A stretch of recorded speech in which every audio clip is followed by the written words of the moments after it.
White Sox fans, Alyssa Bergamini, your in-game host for your Chicago White Sox, and you are watching the best podcast on the south side of Chicago, South Burbs Hitmen. Make sure to tune in.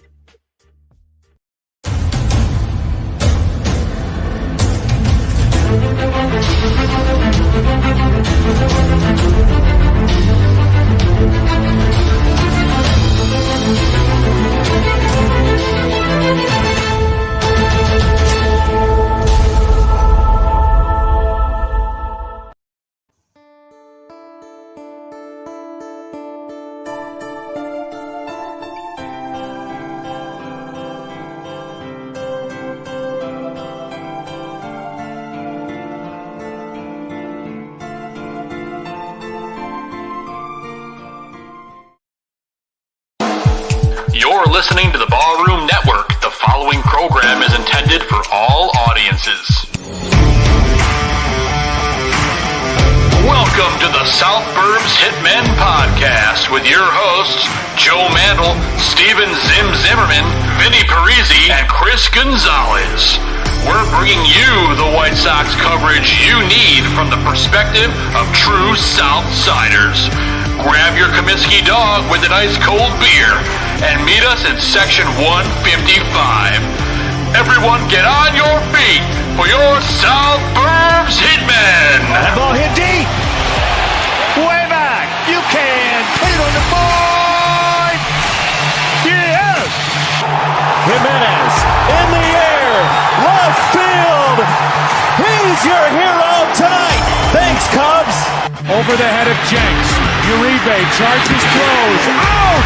And the White Sox have won the World Series. Alexei! Yes! Yes! Yes! Yes! Yes! History! A perfect game by Mark Burley, and what an unbelievable play by 21. First pitch starts now.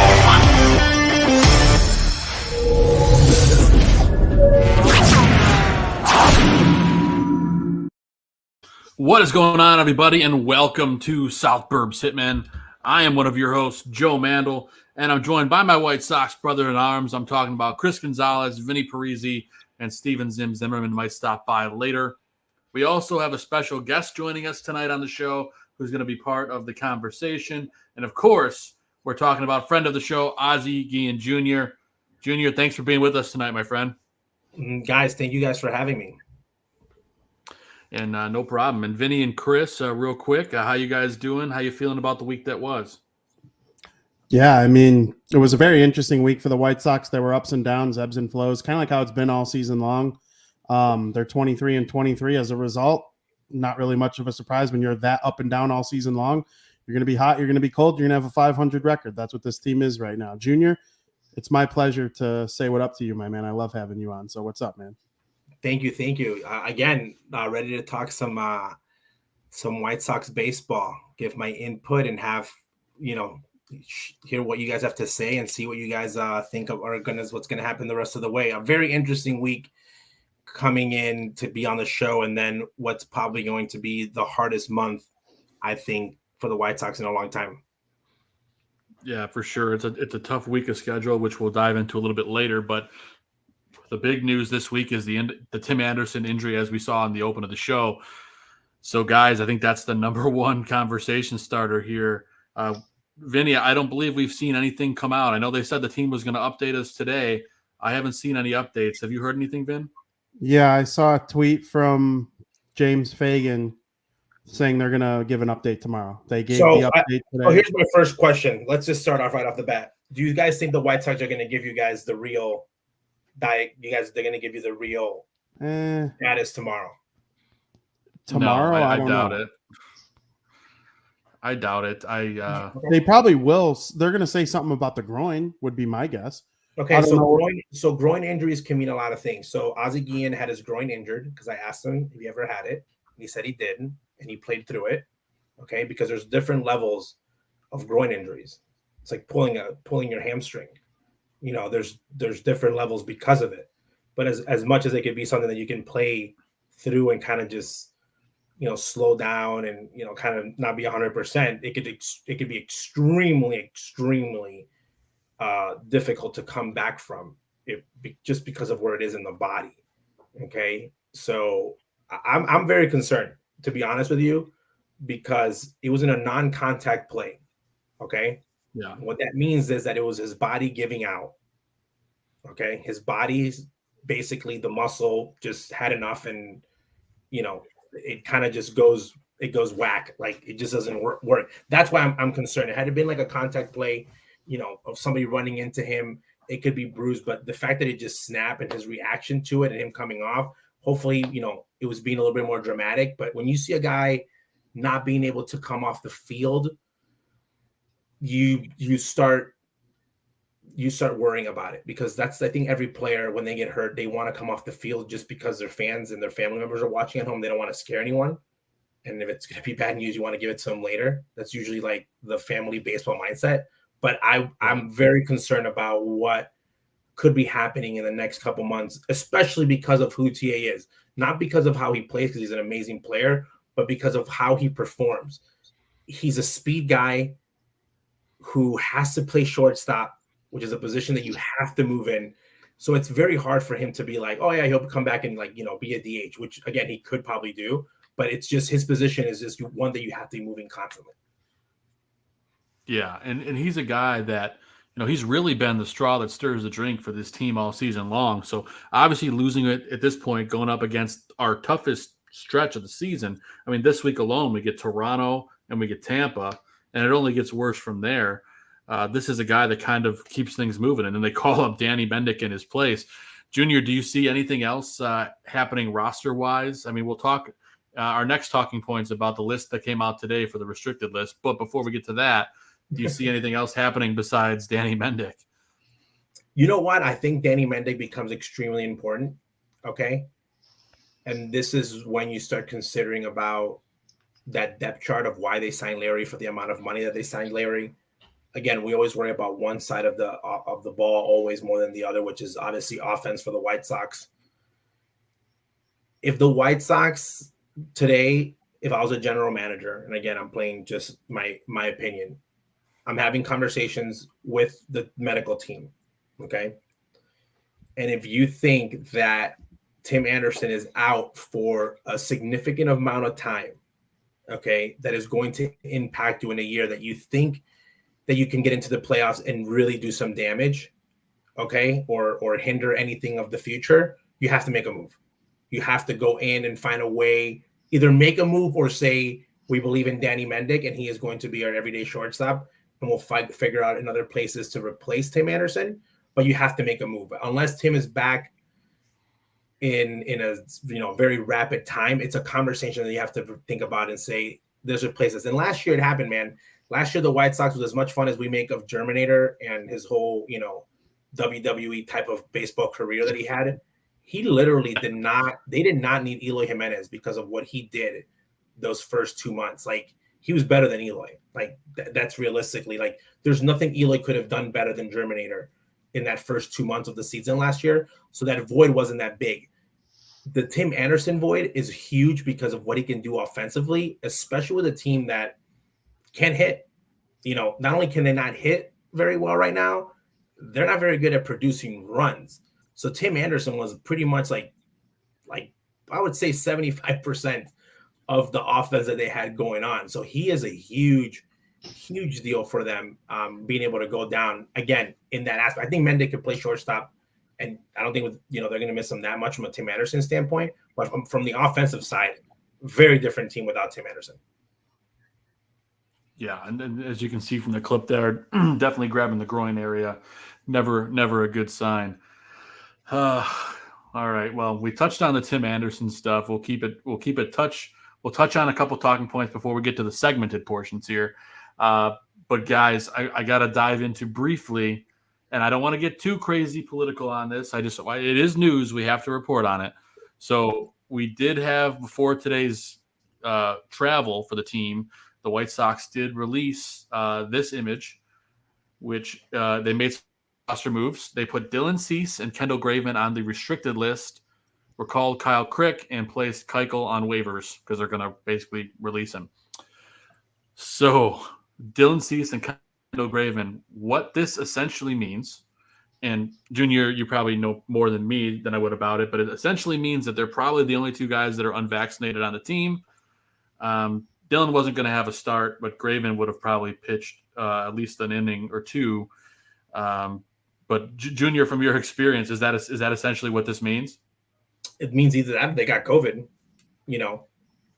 or their wives are, I don't even know if they're married, but their wives are giving birth or something in their family. I think that weird move that Cease got jumped, I think that they were planning for this. Okay.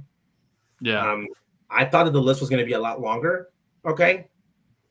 Than what it came out. I think the Graveman move, again, you don't want to get in anyone's personal business. I think that's the one they're going to miss the most, because Cease, again, other than him hanging out and eating sunflower seeds and doing his bullpen in Toronto, unless they get in a team fight and he was out there to separate a couple guys, it doesn't really matter because he wasn't pitching. But the Graveman part is a big part of their bullpen, meaning it's a big series against Toronto. I think, you need all hands on deck, because there might be a game that's very close that you might have to extend Kyle. Okay. Especially you extend Kyle. So I think that the way that they could kind of do it is, a combination of someone replaces Graveman. If we do extend Hendricks, with Liam, we use Graveman more in the second series against Tampa, and kind of we'll go heavy up front with these guys. And then hopefully we'll have everything figured out by the time we hit Los Angeles. But it's the reality that we live in today. Fans can say whatever they want about who is and who isn't. Just be lucky that we don't play in that division, okay? Because there's players that are missing a lot more games because they're in that division. They can't go to Toronto. That's the reality of it. And again, everybody kind of makes their own personal decisions. Is there going to be any the clubhouse animosity of a guy going or not going? Again, I think that most of the guys probably know and say, okay, it is what it is. This was in the middle of a pennant race and it was August. I think that guys would be like really, really upset maybe and say, you got to do what you got to do. But again, you got to respect everyone's wishes and, and kind of go with that and figure it out. Again, Tony made a comment, and I don't think people liked it very much. As much as you miss TA, as much as you miss Eloy, as much as you miss C's, you have to worry. You can miss them and then put them in the back of your thoughts. But when you go and turn in that lineup card, you have to believe that anyone that's in that lineup can beat the team that you're facing. You cannot make excuses and say, oh, well, we missed so-and-so, that's why we lost. And White Sox fans are huge about that. They'll lose 3 games. Oh, it's because Eloy's hurt and this guy. It's like, no. This is Major League Baseball. Your roster construction should be good enough and be deep enough that they're giving you the tools. That kid that they call up from AAA, Tony's counting on him to become to the big leagues and, be just as good as any big league player. Anyone that gets called up, you got to be, it's professional baseball. You're not calling your buddy that's never played baseball for a game on Sunday because you're going to forfeit. These guys are pros, and I think the coaching staff and the manager think that you're going to be, you're doing the job at the highest level possible. So I don't think Tony's like, oh, I'm going to lose 2 out of 3 or I'm not going to sweep because I'm missing Graveman. You just adapt to it because Graveman could be going down because of the flu. Something happens in his family. Yeah, no doubt about it. Yeah, good point, Junior. Vinny, I want to come to you for a moment. Have you heard anything being reported on anything behind the scenes? I know you've got a couple ears to the ground, so coming to you. Yeah. So if they had COVID, they would be on the COVID-19 injured list. And that is different than the COVID-19 restricted list. It is because they don't meet the vaccination requirements to enter Canada, which, again, I'm pretty sure this is the White Sox only visit to Toronto this season, which Junior makes a great point, better than the Red Sox, who are going to make 3 or 4 visits over there this season. It's not like we're restricted from them playing in Minnesota or Detroit. That would be a problem because they did get Dylan Cease a start in a day earlier than we thought. They blamed it on getting Kopech extra rest and whatnot, but I kind of believe that because he's still not going till Wednesday rather than tomorrow. So I do believe that is still a little bit of the reason that he was skipped along. But last year, I was under the assumption that the entire White Sox roster was vaccinated. And I'm not sure if that's true, but I was under the assumption the entire year that they were the only team in baseball that had – I know they were the first to reach the 85% because they made the big deal about the Johnson & Johnson thing. But I was under the assumption that they were fully vaccinated all year long. But I think minor leagues. Scott Merkin probably told you that. White Sox fans need to stop reading marketing and media stuff. Well, regardless, Cease was on that team. So I don't know if there's booster requirements to whatever. But Dylan Cease and Kendall Graveman, I don't really care about Cease, as you guys pointed out a couple times. Doesn't matter. He's not starting. Dylan Cease is going to be the guy Junior to break up a fight anyway, his skinny little ass. So, maybe if Gavin Sheets was out because of COVID restrictions, then we'd be worried about if a fight broke out. But, Dylan Cease is not going to be there. Graveman, that stinks. They called up Crick. He's going to replace him in the group. When TA hits the injured list, though, they're probably going to bring up somebody else. There's probably going to be another player that comes up. I don't know who it's going to be. They already have Banks back up, and Sousa's here, but we'll see who they call up in that place. It could be Lambert. It could be a plethora of other pitchers. We'll see what their decision is, but it sucks. But the minor league players, they don't have the Players Association protecting them from being forced to get vaccinated. So that's the thing that makes that a little bit of a different story. But, there are going to be people mad about it. There are going to be people saying, I don't care. There are going to be people saying, oh, good for them. But it is what it is. 3 games without Cease and Graveman in the dugout. Not ideal on the Graveman part of things, but you saw he was used on Sunday anyway. So really you're probably only missing 1 or 2 innings from him. Yeah, so hopefully he'll be fully ready to go. They did use him a lot so far this season. We'll see you Friday, I guess, Graveman. And I don't know, Cease's next projected start's probably either Friday or Saturday, I would assume. So it's probably Saturday. But,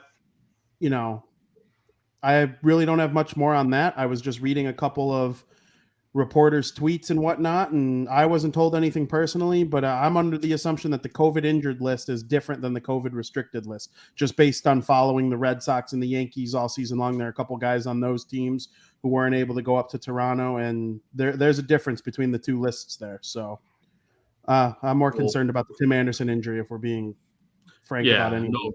No doubt. That's obviously the big news. Appreciate the update there, Vin. And then our last talking point before we get into the segmented portion of the show, Lance Lynn had his rehab start over the weekend. He looked great. And Eloy got injured in his first rehab start and his day today. So talk about 2 polar opposite things. I mean, they're saying Eloy's not that bad, but always concerning when a guy coming back immediately tweaks himself. But the most encouraging news is Lance Lynn, especially with the fact that Keuchel is going to be released probably within the next 24 hours. Gonzo, I don't know if you got a chance to see any of Lynn's performance. There's a lot of stuff on the Knight's Twitter. What does this guy, Lance Lynn, bring back to this team? Because aside from his presence, this is a guy that is going to be a big shot in the arm for this rotation. Yeah, I mean, to be in the season, if he was healthy, he would still be my ace entering the season. A guy that just eats up innings, saves a bullpen. And at this moment, Saturday is the date that is our fifth spot in the rotation. Since we don't have Keiko, that means we're going to stick with Velasquez or Lopez on the mound. So we still have to deal with that fifth spot of the rotation for at least the next 10 days. So as soon as we can get Lynn back up, that will help the rotation tremendously. But altogether, these bats need to wake up. You can say that we only missed a game out of. Yeah, you can say we're only going to miss a game from Graveman, but who says we even see Graveman if the bats don't wake up in Toronto? Good point. Yeah, we could be getting smoked. So we don't even see Graveman, and we don't see Cease because they, like Junior said, they planned that ahead of time with allowing Cease to go on Sunday. So altogether, yeah, I mean, the pitching is going to carry us like it's already have done this season, and it's only going to get better with Lynn coming back. But my question is, when are the next possible bat coming back besides Robert, who's going to help, is going to be Eloy likely. And could Eloy's day-to-day, I think that's probably just soreness from him getting back into it again, which happens with injuries. Everyone reacts differently. I'm sure for him it's just general soreness. That's just my guess. Sure. But as soon as we get Eloy back, that's just another bat that hopefully can put that spark into the lineup, or at least make the lineup a little bit more deeper. Because, yeah, I mean, for sure. We've all seen Tony's been trying every possible way to get that lineup going and sparked up. He gets the blame for it, but how can you blame him when our offense is bottom of the league, bottom of the barrel right now? No doubt. And Junior, real quick, I know we talked a little bit before the playoffs, but were you worried at all what you saw out of Lance Lynn in the playoffs last season? Lance Lynn hasn't pitched well since before the All-Star break. And Correct. The White Sox keep ignoring that because they like how he looks, because he looks like one of their neighbors. The White Sox love Lance Lynn's look. It reminds me a little bit of Mark Burley and, his screaming and his shouting. He's a veteran. I know that if he's healthy, he's going to go out there and compete with what he has. I don't think that he's a better pitcher today than Cease or Kopech, meaning what they've been able to throw this season. But he'll definitely, if he can pitch average like he has, he'll be able to compete. Lance Lynn is not going to shut teams out 1-0. That's not Lance Lynn. They might do it for one start, Kansas City, Detroit.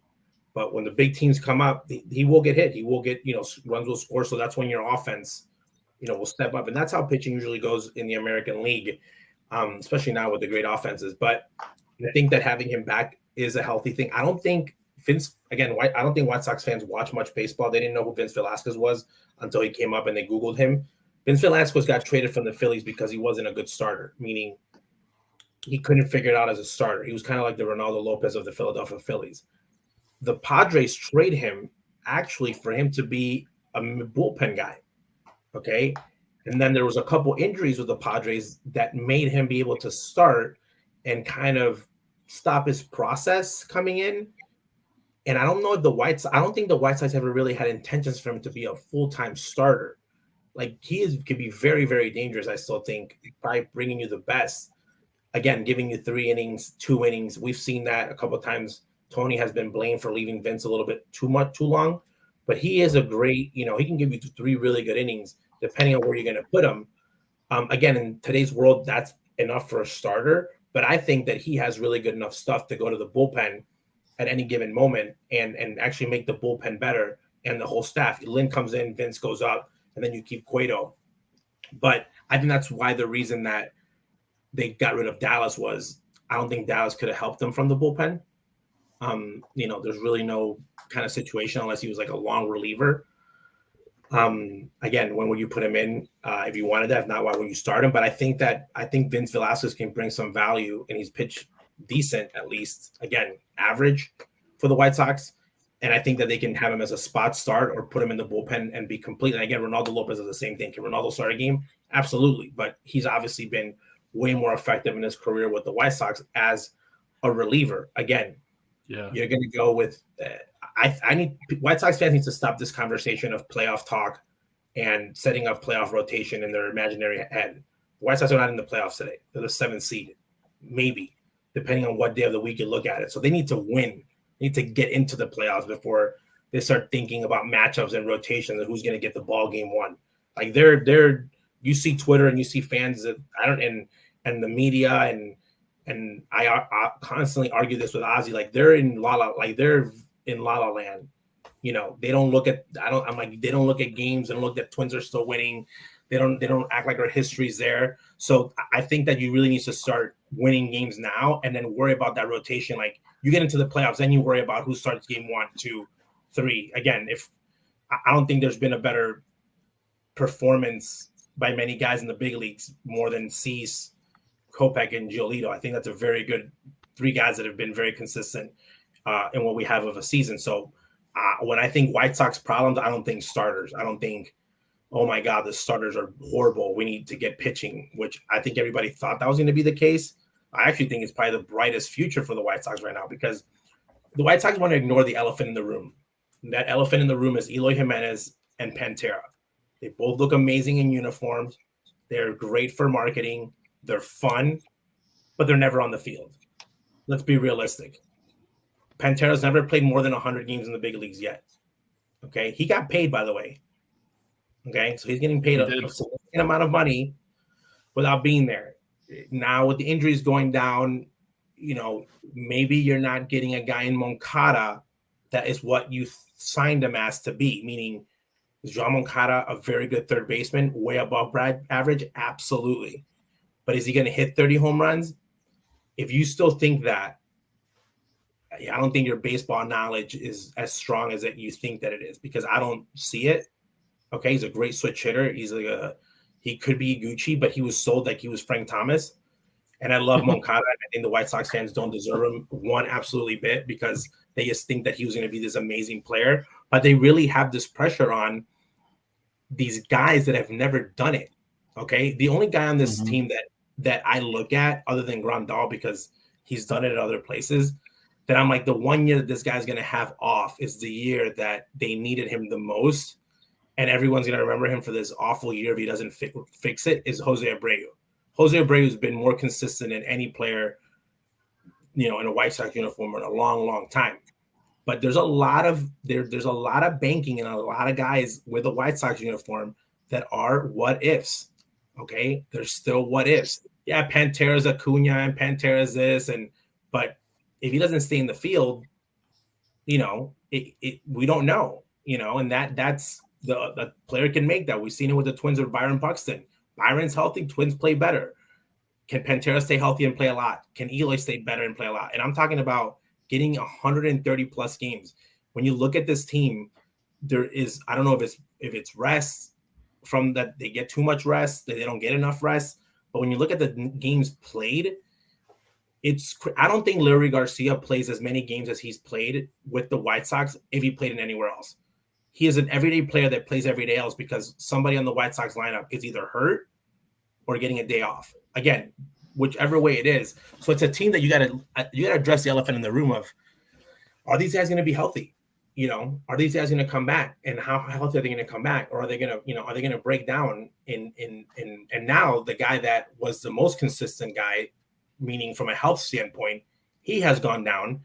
And now it's like, okay, is it going to be a health issue? So that's my concern, is that White Sox have a beautiful lineup on MLB The Show, ridiculous lineup on MLB The Show. But when it gets to real life and you have to play the games, they have a problem staying healthy.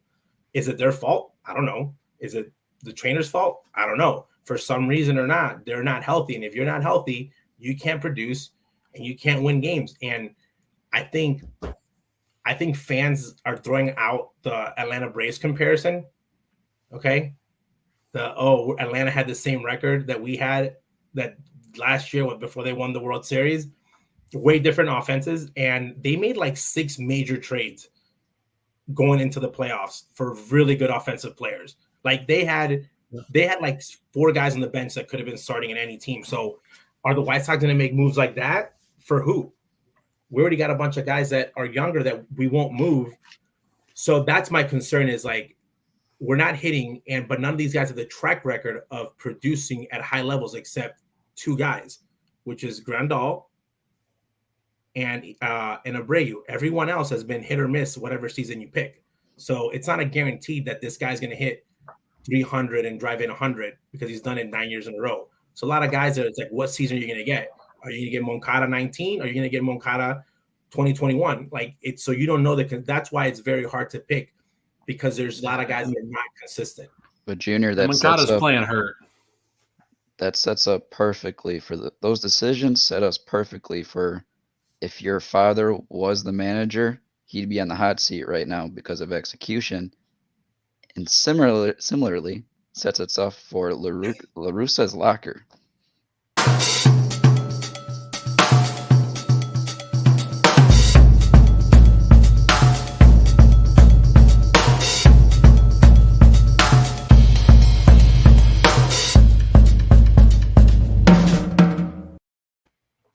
Yeah, so this is the part of the show where we usually rip Tony La Russa apart, at least this season. It's been up and down the last season, but this year it's been pretty consistently baffling. But Junior, as our guest, we'll let you lead things off here. Critiques of Tony La Russa the past week, or feel free to do the whole season as a whole. It's up to you. I saw Pythagoras, and they give you the stats, okay, on what the record should be for this team. Tony La Russa is the easiest scapegoat, okay, because they have this theory that Jerry picked him and he was the guy, and they wanted this guy and they wanted everyone, and Tony's like the evil guy from day one. Guy couldn't win one. Connie Mack could be managing the Chicago White Sox right now, and you might have 3 more victories as it is. Okay, you wouldn't be winning the division by 25 games because Tony's a manager. That's just my first take there. Okay, the rumors on Ozzie would be great for this team. On paper, guys are Latino, they would. I don't think this team could handle Ozzie for many reasons, meaning mentally, physically, meaning I don't know how they react to him because they're not his players. So that question is like, it's a different time. So that one's like always funny when people bring up. But you're always going to second guess your managers. I think number one, people have hated his lineups. Okay. I think they've hated his lineups because the guy has not had anyone healthy the whole year. So it's very hard making a lineup when you don't have the guys that are supposed to produce in those positions. Okay. And you have to start playing around and literally throwing whoever it is there. Okay. Because it's like, who is going to play? I guarantee you, if Tony finds a second spot that hits, that guy will probably stay there for consistency. If Abreu was producing. So I think that those lineups, again, they're going to be out there. And I know people get mad, and the Andrew Vaughn situation, I think it's very hard because the guy that is in front of him is Jose Abreu. Okay. If it wasn't Jose Abreu, I think they would have made the move already. And it's a very heavy DH team. Okay. Meaning you can't just Grandal DH every day because he is a catcher and play McGuire. You can't DH Abreu every day because then you can't get other guys in the lineup. So I think that's a very challenging situation as it is for him as a manager. The part on him in managing bullpens, leaving guys a little bit too long, in some people's opinion, not pulling guys out enough. Again, that's something on an execution standpoint that it can work sometimes. I think sometimes he's made the right moves and guys don't deliver. I'll give you an example. Jake Berger, the hero of the Cubs game. White Sox fans only watch the base hit up the middle. Play at third base that he backhand, that ball can't get to the outfield. That's baseball 101. That led the first one, that bunt play. Why are you doing over there? So people ask for Jake to play third base every day, but it's like, is this team better? Maybe offensively, maybe. We don't know. You got Angle going to third base, a ground ball to the pitcher. So these are all things that, I'll be honest, if I'm very surprised. If I was Tony La Russa, I'd be calling these guys out. He's a Hall of Fame manager. This guy's like, at some point, like, you know what? Why did I come back to manage this team? Because the way these guys are playing, they shouldn't even have a manager like me. And that's the part where I think it's very hard because it's like they're not winning and he's trying to back up his team. He does not want to be the guy that's like throws guys under the bus because everyone expected him to be that way. So he's trying to keep everybody positive and everybody kind of like honest. This guy almost got out of town last year because he told the guy not to swing 3-0. A career minor league baseball player named the Germinator who had less than 50 games in the big leagues, and everyone in Chicago was trying to get Tony's Hall of Fame credentials taken away and get ousted out of town because he told this guy not to do something. Okay, so what do you think he's going to do if he tells a player, you got to do this, you got to do that publicly? They might be at the gates in the cell, holding pitchforks, wanting him out. So I think in reality, could he be improving? Yes. Did I expect a different Tony, meaning a guy that was going to hold guys more accountable personally? Yes, but maybe the dynamics, you usually manage to what your team gives you in the dynamics. And that's when people say, oh, Ozzie would be great for this team. I'm like, he could be, but he might have to adapt to the culture of the players, meaning some guys are not very good with open criticism. Some guys, don't want to get called out because they're not playing. Some guys want to, be able to talk more in private. Ozzie's teams that he had, okay, and that's why he only had public problems with a few guys. All those guys love that type of coaching. They didn't care. They were okay with it. They thought it was funny. I think Tony's had both teams, and this team, it's shaped more because of that. But when I see the Ricky Renteria bring back Ricky got fired because he was really bad manager in X's and O's. Has Tony been perfect? I don't think that we would have more games if Larry Garcia was hitting second, ninth, or fourth. Like, if we're worried about what Larry Garcia is hitting, that's like worrying that Ozzie Guillen got a hit when he was in the White Sox hitting ninth. Anything those guys do is extra. There's guys on this team that need to produce that no one wants to call out. Jose Abreu, producing horribly. Rondal, not to what he's been expected. Pantera, hurt. Eloy, hurt. Moncada. Again, there's big name guys that need to produce, and then they nitpick on the little guys that, this person should be doing this. And that's why I think that he gets a really heartfelt time on the lineups and what they've done. Again, has he had a perfect season? No, but do I blame Tony 100%? Absolutely not. But I think that, unfortunately, coaches pay for players' mistakes. And I think depending on what happens on this road trip, I'm not a big fan of coaches getting fired in the middle of the season. But you, as a player, as a coach, you got to be thinking, like, if we don't start playing good, my job's in the hot seat. And that's just a reality of it. I think if Ozzie was a manager and they were playing like this, they probably would have taken his passport away and release and asked for his release. Like, they would have had him. He would have been so gone out of this place so quick. But again, I think he's a very easy scapegoat. And he has fought back at any point. But I think that, has he been perfect? No. Do I think that the record is what it is because of him? Maybe 2 or 3 wins, maybe more, but not 10 wins. Yeah. Vinny, thoughts, my friend? And I know you've been, not just you, but we have in general been critical of Tony. Just some thoughts to anything Ozzie had to say. Well, I agree with everything that Ozzie Guillen Jr. just said. I'm very critical of Tony La Russa. I agree that the players are to be, two things can be true in my brain.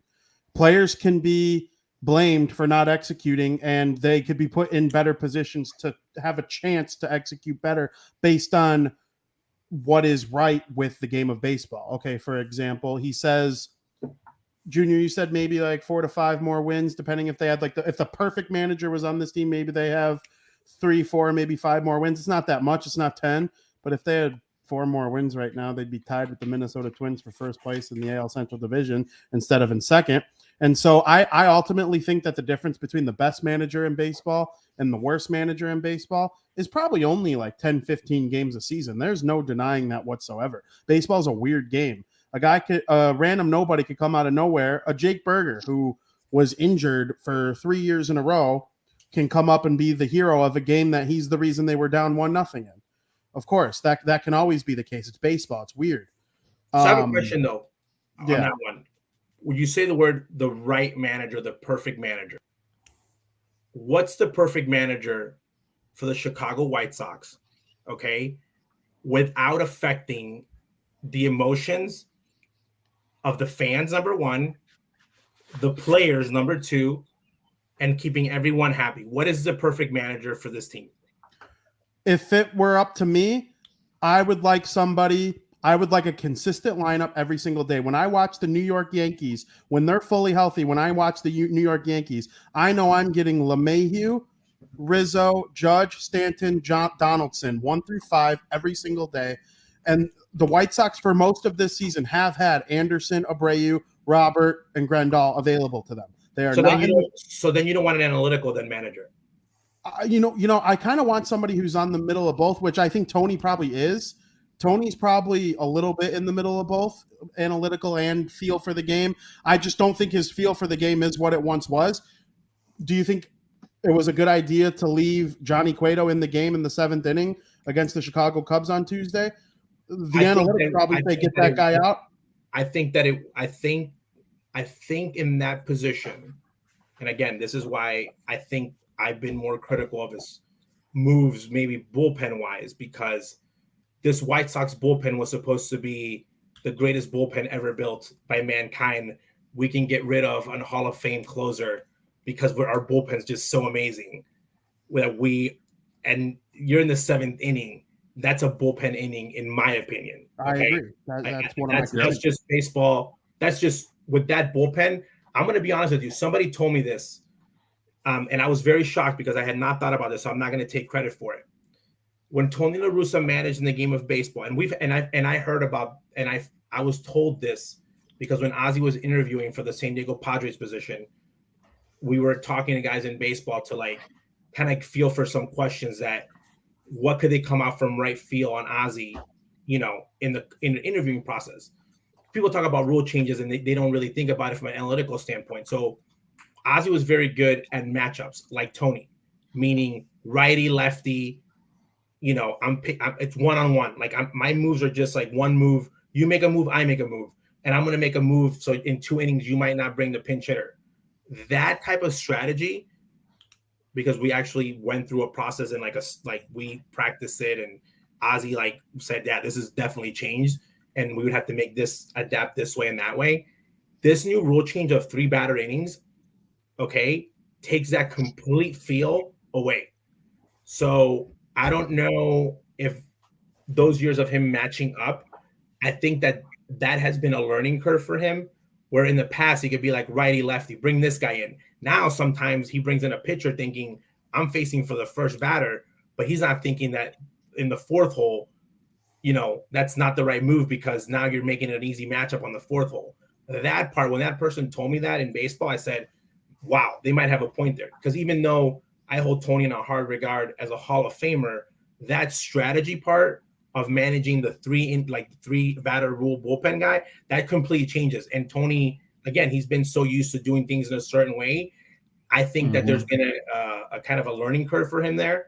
And then sometimes again, the Cueto move, the only thing I said in myself that I thought that he was thinking would say, I want to give Cueto the confidence, but then I'm like, Cueto's a veteran. He doesn't need the confidence. He's just get me out of here on a high, again. So those types of moves, sometimes I'm like, why are you doing it? I kind of would like an explanation because again, as a fan, you always want that, but that's my only worry is that new change in the rule.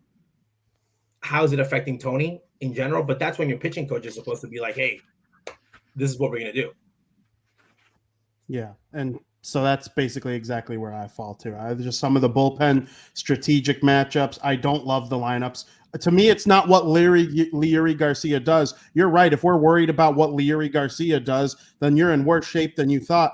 I'm worried about what Leury Garcia does when he's batting 2 in a lineup that's supposed to be very, very good. If Leury Garcia, because of injuries, is in the lineup more often than we'd like him to be, that's one thing. But having a guy like Andrew Vaughn bat after him and get significantly less at-bats in a game than him, that's just something that's not acceptable in my brain, and I don't like it one bit. Andrew Vaughn has been a top 3-4 hitter on this team so far this season. Whether that's a good thing or a bad thing, we could debate for hours. I'm not commenting on that. I'm commenting on so far this season, he's deserved to be in the lineup no matter what. Righty lefty's nice, but there are some times where it's like you're so good at hitting, you're in the lineup no matter what side of the plate. I don't like platooning. I don't like platooning. Me either. Adam Engel, he should platoon. There's guys that you can platoon, but you don't platoon. Yeah, sure. you don't platoon Vaughn. Here's the thing. Early in the season, I was fighting that argument because I really thought that they were considering in trading Vaughn. I really did. Okay. It was out there. I was like, they're not playing him because they don't want to expose him. Okay. Because one of the things that happens when you have a young talent, okay, and you might think that you might want to trade him, when you bring him to the big leagues, it could either be something amazing or it could really show people what they're looking at from a scouting point, because now you're playing at the big league level. And I thought in my head, I was like, they might be kind of scared of exposing the kid because they might want to move him for bigger pieces and they don't want to lose value in him. But after like month one, literally when Andrew just literally played himself into the lineup every single day, I was like, okay, at this point, you could be like, I don't care what they think, because he's shown enough of a potential in the big leagues that I don't think guys are going to care. Teams are going to care if he's had a bad week. You know, he's shown that he can actually compete at this level. So at that point, and again, I'm going to say maybe a month into the season, I was like, this guy needs to be playing every day. I don't care where. Again, in the outfield, it's kind of like hard because I'm like, this guy's probably thinking more about how am I going to catch the ball than hitting it, but he needs to be in the lineup every single day. So that part, I thought that they might have been protecting him early on and not have complete exposure. But at this point, I think that you need to know what he has to bring right off the bat. And he's been able to come up. And I hate seeing Andrew hit in the bottom of the lineup because I just don't see him there. I just think that he's a guy that should get as many at-bats as possible. And again, he's also part of your future. What do you have in him? Again, you're going to have to make a decision this offseason, which is not going to be an easy one, okay, of handing over the keys to Andrew Vaughn every single day to play first base and maybe make Gavin his backup and not sign Abreu, or have a combination of both. So you need to know what Andrew's really all about, and you need to have as many at-bats as possible and let him decide for you. And I don't use Andrew Vaughn playing the outfield as a hit against Tony. I've never blamed Tony for Andrew playing the outfield. He's made a couple nice diving catches here and there. He had a really nice one a couple games ago, but for the most part, he's a bad defensive outfielder, right and left. All the defensive metrics suggest that. Yeah, I'm not sure how into analytics you are. I'm kind of 50-50. I think you probably are too. I like to watch the game. He's the worst outfielder. He's the worst outfielder in analytically wise. He's the worst outfielder. Exactly. But that to me is not Tony's fault. If I were Tony, I'd play him in the outfield regardless of that too, because I want his bat in the lineup every single day. But, you know, Eloy, he sucks in the outfield too. But at least there are times where I've seen Andrew pull up where Eloy might have been able to make. So here's a part where I think all the emotions came crashing into, and like this is why this roster kind of messed it up for everyone. I was okay with Andrew playing in the outfield because I thought this team was going to have so much offense that it was like, hit it to outfield, who cares? Yeah. Like when the Cubs used to have Kyle Schwarber out, like who cares? Like hit it to the outfield. It doesn't matter. We're going to score 9 runs on you. But when you start playing now 1-run games and it's like less than 3 runs and you're going to be in the 9th inning and it's going to be kind of closer games, defense becomes a huge part of like your what you have to do. And then you're like, okay, do I have to have somebody defensively better there? Do I take Andrew out earlier in the game? So that's when defense. I thought Andrew Vaughn could have played outfield because of this offense was going to be so good that, you know, hitting a ball to right field is not going to be a big deal. Today, hitting a ball to right field is a huge deal. Agreed. But to me, that's not Tony's fault. No, it's just you just have the roster. That's how your roster was constructed. And again, I think the hardest conversation that he might have had to have, and I don't blame Tony. It's just a hard one. How do you tell Abreu you're going to DH, bro?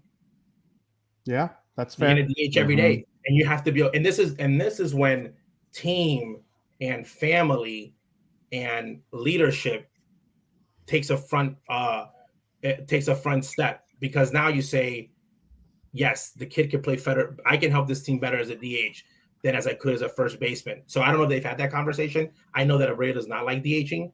You know, he's always been open about that. So I don't know, but it's a hard conversation to have. But at one point that you might have to, you know, take into consideration. He hasn't been as stout defensively at first base either so far this year. Like he's been better lately, but he's not like last year. He didn't win the Gold Glove, but there were some moments where like, wow. If Andrew Vaughn was really bad at defensively, I could say, you know, if Andrew Vaughn was big hurt, I'd say, okay, you know, because Abreu was a really good first baseman. Andrew Vaughn's a very, very good first baseman. Yeah. So again, making him go there and feel comfortable. And the part that I always find, again, this is not a science. This is why I'm 50-50 in analytics. Nothing tells me that if you put Andrew Vaughn in his regular position, this guy might be like, okay, I don't have to go to bed every night thinking that I have to catch a fly ball and I can just go smash.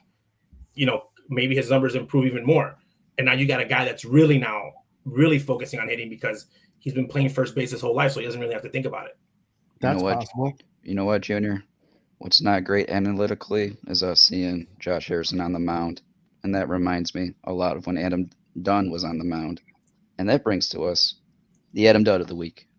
You suck. You suck. Suck. Stupid. Lousy. No excuse. What a dud. What a total dud. Yeah, and there were quite a few Adam Dudd performances of the week. And Junior, this is the part of the show where we pick our player that was the biggest guy who pooped the bed the week, someone who didn't have a good week at all. There's a lot of nominees. There's a lot of terrible stats from the week that was. But Junior, if you had to pick one person for the last week to be the Adam Dudd, who you got? Man, I would have to. I'd have to. People are going to be like, he's hurt. Mine would be between Juan and Dallas. I have to go with Dallas because he got himself DFA'd. Yeah, and that's unfortunate. Okay, especially when you're someone like Dallas, who's an extreme competitive guy. The people want to talk about that they signed Dallas as like they signed Johnny Cueto as his like long shot. You know, like we'll see what we get in him. Whatever he gives us is amazing. That was not the case. Okay, everyone's giving Rick Hahn a big pass on that. I've looked up people's Twitters. Everyone, when they signed Dallas 3 years ago, they thought that he was going to bring another Cy Young and that he was going to bring the trophies and pitch complete games in the playoffs. And that was not the case. Okay. And that was not the case. And unfortunately, because I still think Dallas has a lot to offer, because there was flares of how good he could be, and he had some weird games early on. But he has to be the Dunn Award, because when you get DFA'd, especially with how much money he was making, okay, that is a conversation that has to happen. And here's the part that's funny for everyone that wants to know, and fans that think that Jerry makes all the decisions. It's his team number one on this decision. I bet those guys had to talk to JR, because anytime you're going to release an employee in any team and you're sending them home, okay, this is the part that's funny about baseball, because you're sending him home. So Dallas still makes his money, but another team can pick him up. So you're going to be paying someone, okay, that could potentially be beating you later. So it's a very serious conversation, not one that is very lightly where a general manager goes into on his own. It's a very deep conversation. And I didn't think that it would happen this soon. I knew that the writing was on the wall, because I know if it kept happening, you know, that clause that he had with the, 162 innings. But for me, it would be Dallas. Unfortunately, he got himself DFA'd. It was just a really bad outing, unfortunately. And he's had a bad week. Again, I have a really funny bet with someone that the worst thing that can happen to the White Sox is that they don't make the playoffs, but that Dallas makes the playoffs with another team, and that the closer, which you will make the playoffs with the other team. So I just added somebody else to this. Yeah. So it would be really ironic if you see Dallas, in September pitching like meaningful games and the White Sox are out of it. They would be really, really a really hard pill to swallow. Yeah, it would. Vinny, who you got for your Adam Dudd of the week? You're on mute, Vinny. Oh, sorry about that. I'm actually looking through some of these like stats right now. There are a couple guys here who There's a lot of bad guys. There's 5 guys with brutal. Their game against Boston, yeah, the offense stunk. I believe, and this is where Ozzie analytics to me don't tell the story. I believe the air can be taken out of your offense when you go down 6-0 before the lineup reaches the fourth hitter of the game. I'm talking that game where Dallas Keuchel was pitching and they were losing 6-0 before Abreu even came up to bat. I believe the wind can be taken out of your sails early in a game, and the good teams in the league sometimes overcome that. Even the White Sox almost overcame it in the Dallas game. The game where Cease laid an egg in the first inning, it was just bad the whole game, and the offense was dead before things started. So I don't think that necessarily helps things. They need the pitching to really step it up, but some of these are just unexcusable. I'm actually going to take a guy who there are guys who you need to step up more than others just based on status on the team, You know Tony's going to keep playing him every day, no matter what. I'm going with Yasmani Grandal. Yasmani Grandal, 1 for 14, .071 batting average, 4 walks. Those are nice. He doesn't swing at junk often, but the 6 strikeouts, no RBIs, 1 run scored. We need more of that. We need more than that from Yasmani Grandal. He made a nice game, not game saving, but it was a very important catch in foul territory against the Chicago Cubs in extra innings yesterday. I like seeing him play good defense. You know, sometimes Reese McGuire proves to be a bit more valuable on that end of the baseball spectrum here. But, you know, if Yasmani Grandal, I feel like if he hits 1, this is another thing analytics don't always tell the story on. If he hits 1, maybe he'll get hot and get going, kind of like he did last year in a way. He didn't start off this brutally as last year. People were ripping on the batting average last year and the high walk rate, but the high walk rate. At least last year he was getting on base. He's not even getting on base right now. So I believe in Yaz. His track record kind of suggests, but like Junior said, you don't know what a guy did 5, 6, 7 years ago doesn't impact how they're going to be right now. So if Yasmani Grandal is able to turn the corner here over the next couple of weeks, got some good pitchers coming up this week. I know we'll touch on that later. Yes, we do. It's a murderer's row of starting pitchers they're going to be facing for the most part. But if Yaz can tag a ball and get feeling good about himself, then I think the offense could really take a swing in a good direction. We'll see how that goes. But as of right now, things are not good for him. So I'll tell you something real quick on that. 2012, no, 11, Ozzie's last year. Had Adam Dunn hit 40 points higher, Ozzie makes the playoffs. That's how meaningful a guy can be in your lineup. And I remember in spring training, Big Dunner said, I only have to hit 75 balls hard, which meant he had 30-something home run and 50-something triples. You know, made sense. And when he broke it down like that, it sounded really simple. But sometimes guys, for some reason, you know, balls are not dropping. I hate when the White Sox broadcast, I hate it when they talk about he's been swinging the ball more in the zone and balls are not just dropping. I hate when they go with that statistics of they're hitting the ball hard, they're just having bad luck. I'm not a fan of that.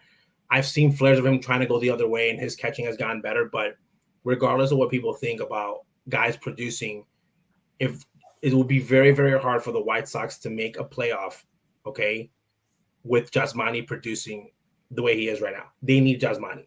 That's just the name of the game. They don't need him to be great. They need him to just be like what he was last year at least. But that's very concerning. When you put these numbers like this, you're like, wow, okay, that's not as great as you would think, because again, you often think he's doing a little bit better because he's obviously behind the plate. So you kind of see him doing a lot of other things other than hitting. Let me ask you something though. When you watch him hit, he doesn't look outmatched. There are guys who when they're cold, it's like, what is this guy doing? He looks that's not everyone. I'll give you an example. Yasmani's on my very short list of guys that I want with a runner on second with no outs. Okay, because I know he's going to move the runner over. Runner on third. Okay, and I need a sac fly. I have Yasmani on my short list of, if they're up, the Sox will probably 99% sure score, because he's that knowledgeable at the plate. He knows what he's doing. He's a professional baseball player. And when he is missing, again, he doesn't look like, oh my God, this guy has no absolute chance. So he, on that end, I completely agree with you. There's guys on the White Sox though, okay, and maybe somebody else has them for the Dunners. This team needs to learn how to move the runner over. Okay. Yeah. Cubs game, TA gets on first, okay, which is an amazing thing. Then he steals, okay. If you can't get the runner over first to second, understandable, not that easy, because you usually have to bunt. You don't want to give up an out. But if you can move the runner from second to third, okay, and drive him in and get a lead early on, you have a problem. Even if you miss the sac fly, you have to give yourself up as an out to move the runner. And the White Sox suck at it. They're the worst situational hitting team that I've seen in a very, very long time. Yasmani does not fall that good. And that's why I don't think they're also dead last in baseball in scoring a runner from second base on a single. They have converted the least amount of times on singles with runners on second. Their success rate of a guy scoring is the worst. So this is funny. So this is funny. Ewing's been brutal too. So here's the part where coaching comes in. Okay, most coaches think that sending a guy home is about speed. Okay, and it's not. Okay, the White Sox are actually not that slow. The White Sox have had way slower teams. Paul Konerko looked like a snail running, and he could score from second. 05 team was slow. Again, Carlos Lee, very, very good base runner, not a very fast guy. So when you're analyzing the game, meaning not ball strikes, when you're analyzing the game and saying, okay, looking at value of team, like what are they doing other than like offense and pitching? Very bad base running team. And bad base running is not just not taking the extra base, not stealing a base. It's just something as simple as how good is your lead, okay? The secondary leads on the White Sox are petrified, okay? You can look at it on TV and they're not doing a secondary step, okay? They're not reading, the balls the right way in the outfield, okay? And often when they are sent home, they usually don't have a chance. But again, it's not a speed thing. If you get a good secondary, if you get a good read on it, you're going to score more. So those are the little things from a coaching standpoint that you need to improve that are usually not the sexiest thing that you have to get better at, that they're not very good at. What you see other teams are very, you see the Yankees when they came into town, they run the bases so well. You got Stanton and Judge. They're just smooth out there. They're just taking their secondary, going on pitches. The Sox they're very fast, but they're not very good at running the bases, meaning going station to station. They should definitely get better at that because that is one stat that they should not be last in with the talent that they have.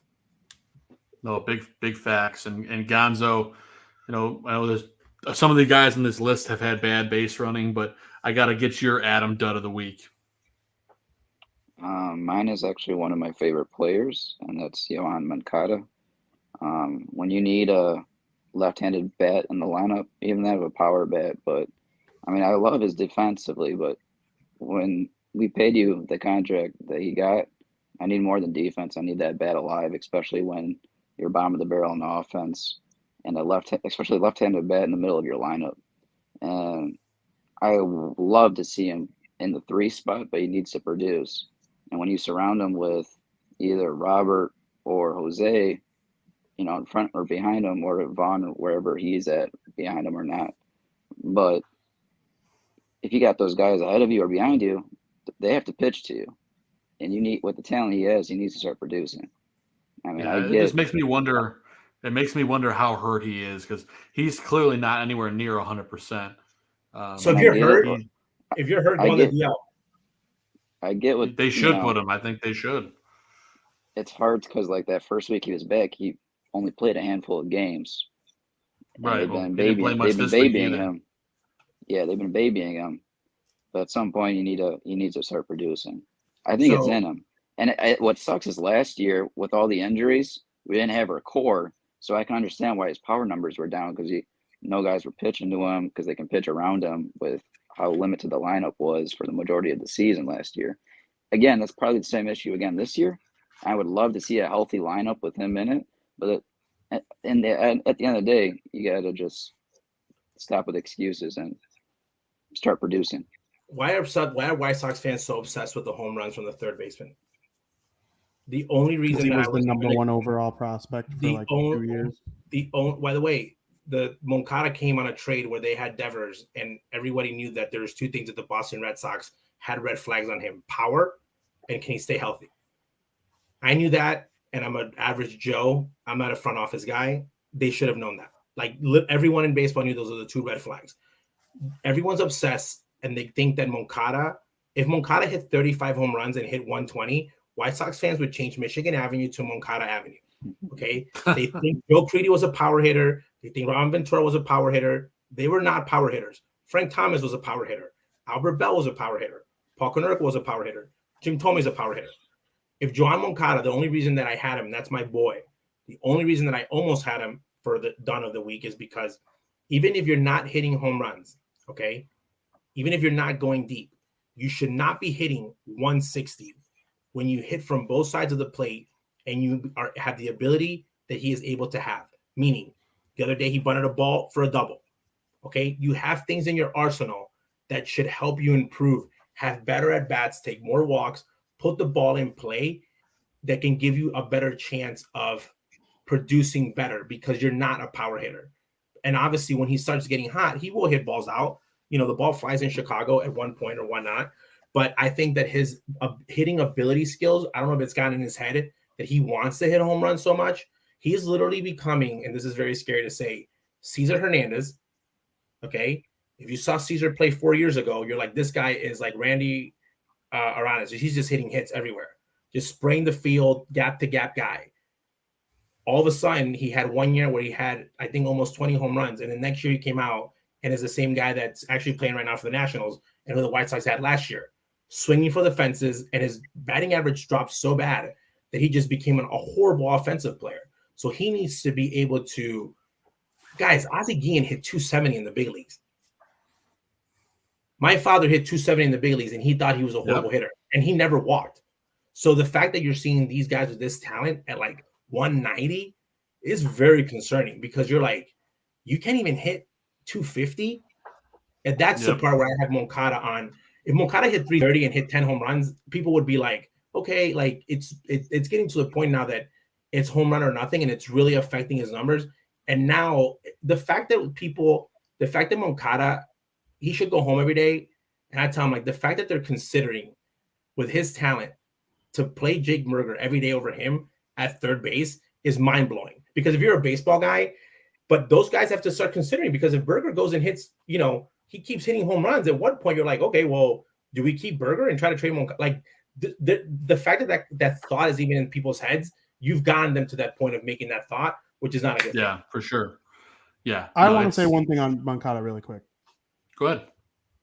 Junior, we joke with each other a little bit. I think a couple weeks ago we had a little thing about Moncada, and I was like, dude, do you even read my tweets when you were like about Moncada? I got to check your tweets to make sure you're allowed to cheer for him. I'm a Moncada guy just as much as you, and I don't understand where this thing about him being soft comes from. I got some stats for you. Okay, I like stats. Since 2018, White Sox leader in games played, Abreu. Number 2, Moncada. Since 2019, leaders in games played, 1, Abreu, 2, Moncada. Since 2020, 1, Abreu, 2, Moncada. Since 2021, 1, Abreu, 2, Tim, 3, Moncada. 2 less games than Tim. Will pass him this week.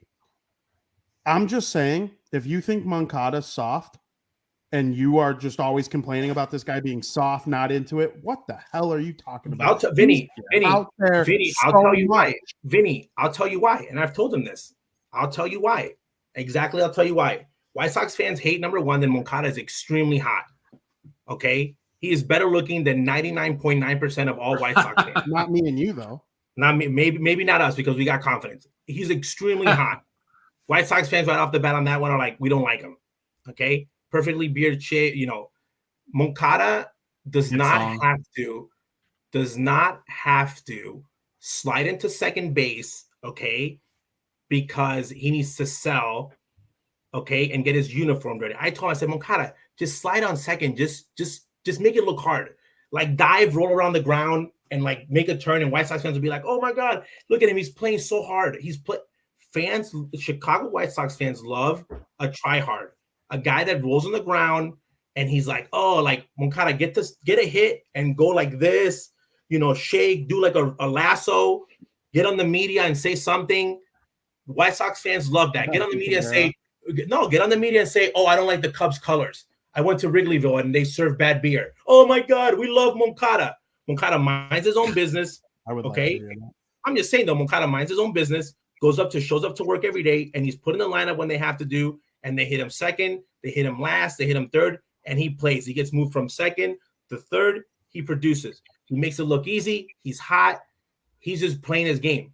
Just because he's not a try-hard, okay, doesn't mean that he's not trying. But when you go, like exactly what you did, Vinny, because stat guys that love stats, they look at all the numbers except when they count. Why? Because Moncada does not take games off in doubleheaders, okay, because they play him. Because I bet they don't ask him and say, hey, do you want to play 1 or 2? They just go and play him. Okay, because he doesn't have that luxury, I don't think. He's not at that level of like they're asking Moncada, what are you thinking? Okay, so people always talk about guys playing hard or being soft. Between him and Larry, okay, and Abreu, the last couple years, I'm like soft. Go talk to Pantera and Eloy. Eloy quit in Oakland in a playoff game. Come here. Ricky came out. Oh, you okay, Monk? Are you okay, Eloy? Can you run? I can't run. I'm like, you can't run anyways. We need you in the lineup. So people are talking about soft. You can say Moncada can't hit for power.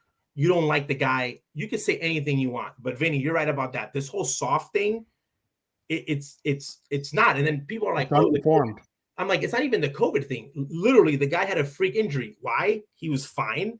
Last day of spring training, in one of his workouts, he messed up his oblique.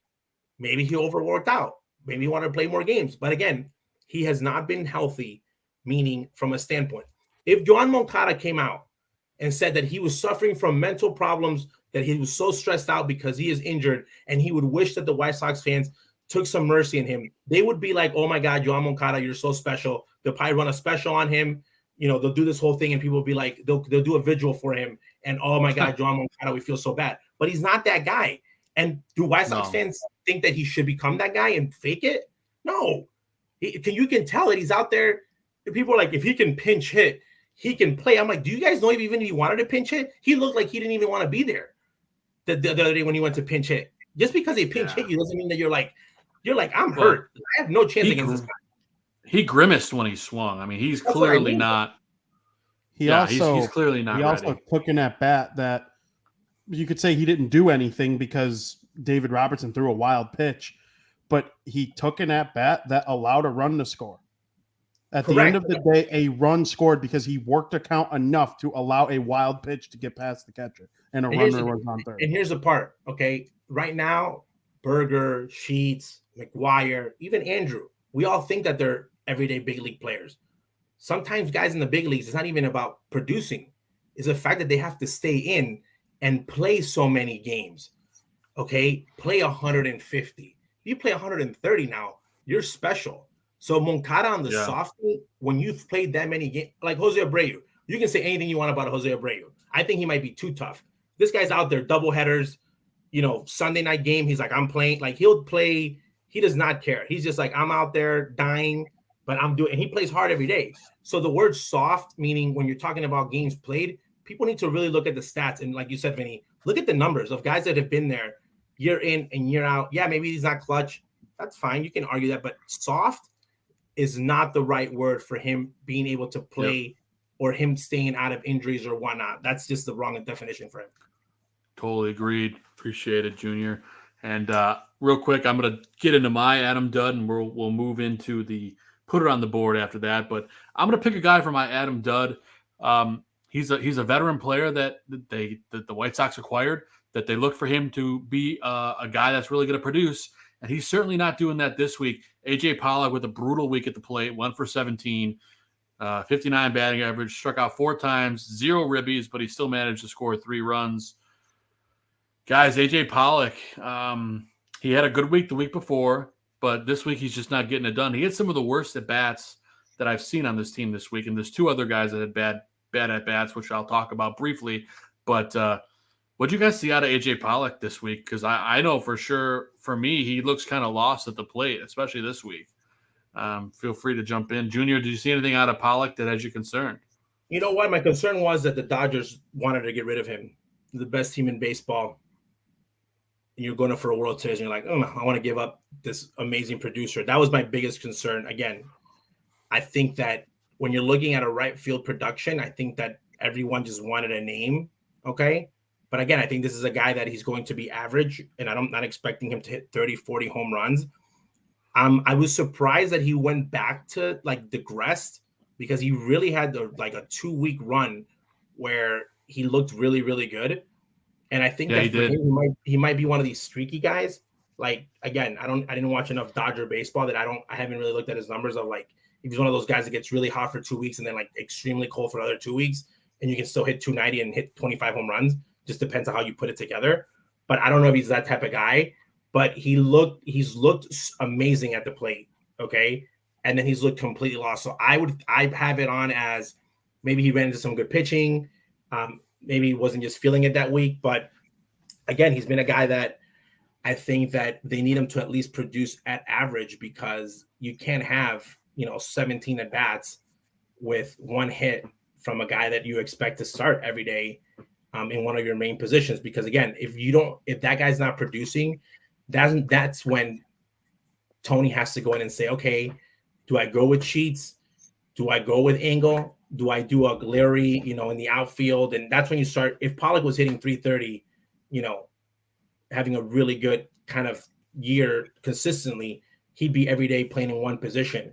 So again, it opens up to this who's going to play, kind of the game. But I think that I've given him a little bit. He's one of the guys that I have on like the list of, I can't judge him right off the bat, because I think that he's going to be able to figure it out, because he's done it before. You look at his numbers. And the one thing that I'm surprised about him, which I thought was going to be his catalyst, he's an injury prone maniac. He's always been has an injury history. Yeah, hamstring, always. He's actually been able to stay on the field quite often for the White Sox, which again is a positive. But I want to give him a little bit more of time before I lay the hammer. But obviously not a very good week. But I think that next week, 2 weeks ago, he was killing it. So hopefully he jumps back to that, and we'll see what time. Yeah, for sure. And honorable mentions here for terrible weeks. Josh Harrison, brutal week. Just looks completely lost at the plate. Had some of the worst at bats I think I've ever seen in my life. I'm not even just joking. That last at bat against the Cubs, you know what I'm talking about, Vinny. Yeah, and that's what we were saying about Grandal. Like Grandal, he doesn't look overmatched. Like when he's out, he flies out, he hits it deep. If there's a runner on third with less than 2 outs, you're confident that the guy's going to score, because Yasmani's smart enough and talented enough to put together a good enough at bat to get that guy home. He's not hitting it to Pluto like he did consistently last season, but Harrison, Leary, Garcia, oftentimes Gavin Sheets so far this season, who I think you were probably going to bring up next. Those guys, some of their at-bats, when they're looking good, they're looking good. Sheets and Pollock especially had a stretch there where they were like looking kind of good at the plate, and you were like, all right. But then when they're cold, they look overmatched. I don't feel that way about Grandal, but I do feel that way about those guys. It's tough. It's really tough. Yeah, definitely a tough week across the board for some of these guys. So here's the difference with Harrison. When Gavin Sheets, you look at him as a future star. So when he struggles, you say you're adapting, he's finding his way. Josh Harrison does not have time to be adapting or finding his way. Mm-hmm. Another fan favorite, because he looks fun in a uniform, and when he scores, he looks fun, and he, does a lot of hand clapping and just looks really cool on the field, but that doesn't produce. And he's one of the guys that, especially with Tim going down up the middle, you need him to kind of step it up and be the everyday second baseman, because that's why he got brought here. Because if he wasn't brought here to play everyday second base, when he doesn't play shortstop, then why did you bring him? Because you have Moncada, you have Berger, and you have Leary. So unless Josh is everyday second baseman, so again, I think that from a production standpoint, he's going to be a guy that if I was his agent and I was like around him, it's like, you need to start producing, because even though he is making $4-6 million, with the pressure that they got from the kid in the minor leagues, with production needing to come from somewhere, you start getting in that list of, they're not going to DFA Gavin Sheets, they're going to DFA the veteran guy. So that's where you start getting into murky waters, and hopefully it doesn't affect them mentally, because again, this is like you and I in our regular jobs. If you think you're going to get fired, you start pressing a little bit more. You might start overthinking it. And then hopefully he doesn't do that. But those are conversations that you start. They just let somebody go that was making 18. You're like, I'm not even making that. So hopefully he kind of picks it up, because again, he's a guy that I thought would get a lot of at-bats. And again, he's one of those guys that does not look matched, but sometimes I'm like, he should just be hitting ninth and having the best chance possible to get, getting better at-bats. But if you put him at second, good luck. He's going to be second hitting. You're hitting second. It's going to be a little bit tougher for you, that the type of pitches you see and whatnot. So I think that for him, obviously it's going to be, time will tell. But if he does not produce, I think that he might be, just because he doesn't play shortstop as well, he might be the odd man out. Yeah, no, I could see that as well. Brutal weeks. A lot of duds on the team this week, guys. But On the opposite side of the spectrum, there's a handful of guys that had great weeks, and it's time for our Put It on the Board Player of the Week segment. Ball hit deep. Way back. He looks up. You can put it on the board. Yes! All right, so it'll be refreshing to talk about some good offensive performances. There weren't that many, but there were enough. This could also be a pitcher as well, so feel free to jump in with that. But Vinny, I'll let you lead things off for the Put It on the Board Player of the Week. Who you going with? As of right now, the best pitcher on the White Sox is Lucas Giolito. I believe in Michael Kopech's potential. I believe he can be an extremely well-paid pitcher one day. I love his talent, but he's on an innings limit. You can't call a guy who is getting starts skipped to make sure that he's good the next time he pitches. You can't call that guy an ace, even, no matter what the stats are. I can't call that guy an ace. Dylan Cease, all the talent in the world. He misses bats as well as any pitcher on the Chicago White Sox right now. Outside of the Cubs game, really nice bounce back against the Cubs. The ERA is starting to climb a little bit. He's not as dominant as he was early in the season. To me right now, he's like their number 2. Okay. And I think he can be an ace. And when I think he reaches that ace level and Kopech stops, being on an innings limit, whatever, the White Sox could be 4 really, really A-tier pitchers deep. And then, of course, Lance Lynn, Ozzie Jr. brought up his stats from last year. First half of the year, he had an ERA of 1.99. Second half of the year, it was in the mid 3s, which isn't bad, but it's also not good. You put that together, you have a 2 point whatever ERA on the season, top 3 Cy Young nominee.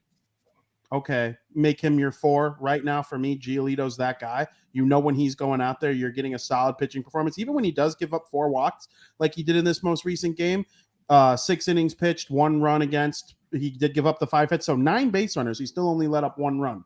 That to me is a guy who, even on his worst day, he's able to figure it out.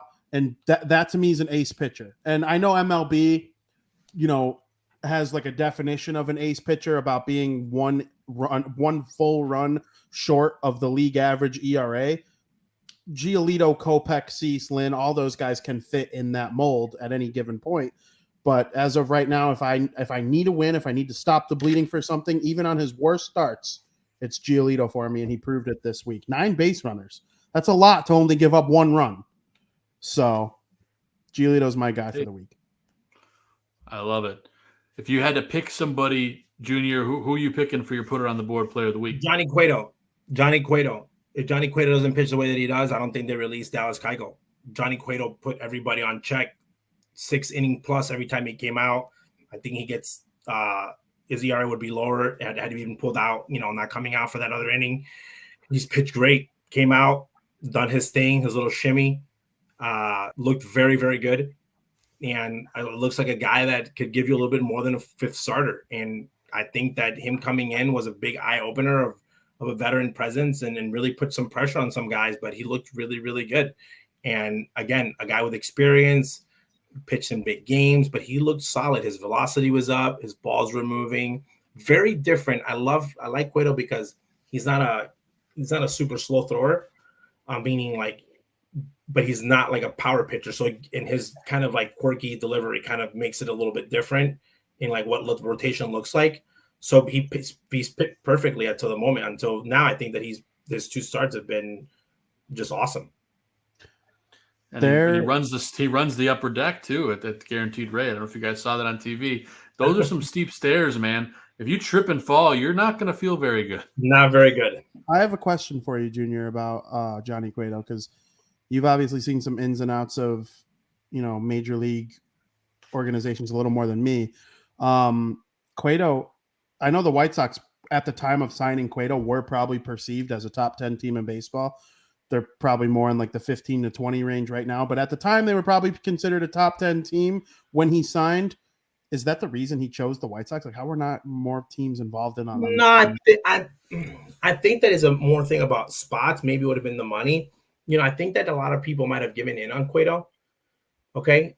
Cueto has one thing that I think that his whole life, I think that he's been never never been a doubt. He's a very hard worker, meaning physically.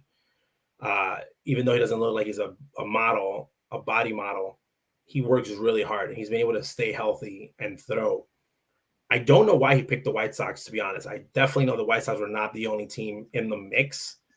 I think that he thought in his head, okay, the way the rotation was shaping up with Kopech not knowing how many innings he can throw and other kind of setup, I think that he thought he could have a really good chance of coming to the White Sox and pitching here, not only for a contender, but being able to like fit and win a spot. And you know, guys like Cueto, again, when he probably looked at the offense, he's like, I could definitely pitch here. You know, I give up 4 runs, I definitely have a chance to win. Again, that's how the offense was originally constructed. So that maybe all those things got taken into consideration, other than the fact that a lot of guys like the city of Chicago. But I would hope that other contenders were in the mix for him, because the way that he's looked, unless he was really horrible in his tryouts and previous pitching, he looks really, really good. And that's something that all the guys that have been, I don't know who's in charge technically of like the AAA kind of minor league guys they've brought up. Every single guy they've brought up, fundamentally, has looked very sound. Even guys that, you know, are veterans, guys that have been coming up through the pipe, you know, kind of working out down there, they looked really good. And Cueto looks like he's back. And obviously he needs to stay the way that he's pitching, because they made a huge bet on him. You know, they let Dallas go, and they're really counting on him now, because we let Dallas go and this is your shot now. So I think I'm sure he can handle it. He's pitched in way crazier races than this, but I really think that those starts that's really impressive. Not only the starts, when you look at the numbers in AAA, they've been that decision was not made on just the big league starts. He's been throwing the ball really well for a while. Yeah, no, he's definitely been a shot in the arm the team could use right now, and he's been one of those guys. We got to hope he can keep it up. Gonzo, who do you got for your put it on the board player of the week? My put it on the board player of the week is going to be Jake Berger, friend of the show. And he's a guy that, although I was so upset that he tried to backhand that ball on a opportunity that Cease got what he wanted, was a ground ball there, and Berger had to backhand it, but he made up for it at the dish and hit the walk-off yesterday. Just with all of his at-bats during the week, with that power that he showed. I'm glad that we brought him up and he's taken that opportunity. He's seizing the opportunity here. And for a guy that was drafted as a positional player in our organization, which we're not really good at developing positional players, but I'm glad that the very few that we've drafted are starting to develop, and both Vaughn and Berger. And I'm really hoping he's here to stay and hopefully playing every day at second base. Yeah, and I'll use this moment to do a brief plug. Jake will be on the show at some point in July around the All-Star break. We're hammering out the date, but Jake is confirmed to want to be on with us. So that'll be hopefully he'll still be on the team at that point. I don't see any reason we would have to send him back down, but I guess we'll see what happens. But big week out of Jake. Hopefully he continues it, works on his defense a little bit. I'm going to go with our buddy Pito. Finally turned things around big time. Had a big week. 412, 3 ribbies, 3 runs, 1 homer. This is what we want to see out of Jose, starting to get hot. Usually going into June, first couple weeks of June, Pito really turns it on. We could really use it, especially going up against the Jays and then the Rays. Looking for Pito to continue to keep that going. It's encouraging. I mean, obviously he's had a slow start, but, you know, the Pito we know and love is still there. He's coming back. I think it's going to be a nice week for him, so hopefully that continues. Junior, I know we talked about the slow start for Pito, but do you think that turnaround's coming? You can't bet against him. His numbers have been there forever. And maybe if they're not 30 and 100, if they're in the vicinity of it, Pito's playing himself. He's trying to keep himself on the team. And if he loves the White Sox and he wants to be here for the long term, he's got to show that he might be a future DH, you know, and produce. He's also playing. I don't think he'll retire, but he's also playing for another contract, you know, especially at his age. So there's a lot of things on the line for him. But I think that when you see a guy like him and he starts getting hot, it's not unrealistic that he's going to go off and, you know, hit 10 in a month. You know what I mean? Like, it's not, he's done it before. So it's not like, oh my God, who is this guy? It's like, oh, okay, he just got hot. He's found his groove. His at-bats have been a lot better lately, meaning he's looked a lot stronger. But again, he's always had a slow start. You got to give him the benefit of the doubt because he's the way that he's produced his whole life, and he's playing for a lot. And with going to Berger on the one, I did not want Berger at second base. Okay, I thought it was a horrible idea in the beginning because I thought Leury at the time might be considered the everyday second baseman or give somebody else another chance, and the offense would kind of carry. And it was more about let's catch the ball enough to we won't need a big bat at second. I don't see Josh Harrison is not Roberto Alomar. Okay. Meaning like close. He's not, I'm saying like he's a good second baseman. Second base with the shifts, the more I look at it, it's like other than the double play, which unless you're playing straight up, I definitely think you can get away with Jake Berger playing like deep outfield. If his numbers keep producing, you have to start considering it because at one point you might have to give up defense. And again, you're going to be playing 4 guys out of position. And is it ideal? No. But is it something that you might have to start considering? Because I really think that for him, I think that there's not a lot of much that he can do at AAA at this point. He's at the big league level of development. And again, Abreu, like him, again, you want to keep the guys that are hot with their bats. And if Abreu comes around and he gets hot, it'll be one less headache for Tony because Tony will know where to pencil him in and not have to worry about, Abreu can hit third in this team. He's done it before. He might be the third hitter for a while, especially when people come back, because now you might have to drop somebody for TA. So him coming back and producing will definitely be a huge help. Yeah, it certainly will. Gotta keep on chugging there. And before we end this segment, we usually do our picks to click for the upcoming week. Last week, Zim picked Jose Abreu. He couldn't be here with us today, but he gets to go first in the pick to click selection. And he is going to go with Jake Berger for the week. So I'll go ahead and put that down for him. Junior, if you had to pick somebody for the week coming up, who do you think is going to be your pick to click for the week? You know what? My pick to click for the week. Let me see. I'm going to take Grandal. I think Grandal might get a little hot. I think he's gonna come back and going to have a good series in Toronto. I think Toronto will do him well. Love it. Love it. How about you, Vinny? Who are you going with? I'm going to take Michael Kopech. I don't always take pitchers that are only going to get one start, but he's going to go against the Toronto Blue Jays, and the pitcher on the other side is going to be Hyun-Jin Ryu, and he's a lefty with a little bit higher of an ERA than the rest of the Blue Jay starters that the White Sox are going to see this year, and that could be a game where the offense actually finds themselves having a good game. Even this year, when their offense has been brutal, they have hit lefties rather well, and if lefties were more dominant than righties, we would have a lot more wins, I would say. But I'm going to take Kopech going up against Ryu. I like that matchup for him. We've seen him be able to pitch really well against good hitters. I mean, his last 2 starts have come against the New York Yankees, who might have the best offensive lineup when healthy in the American League. Right there with them, those the Toronto Blue Jays. So I'm trusting for my pick to click pick that he could go out there and do some damage against this really nice Toronto lineup.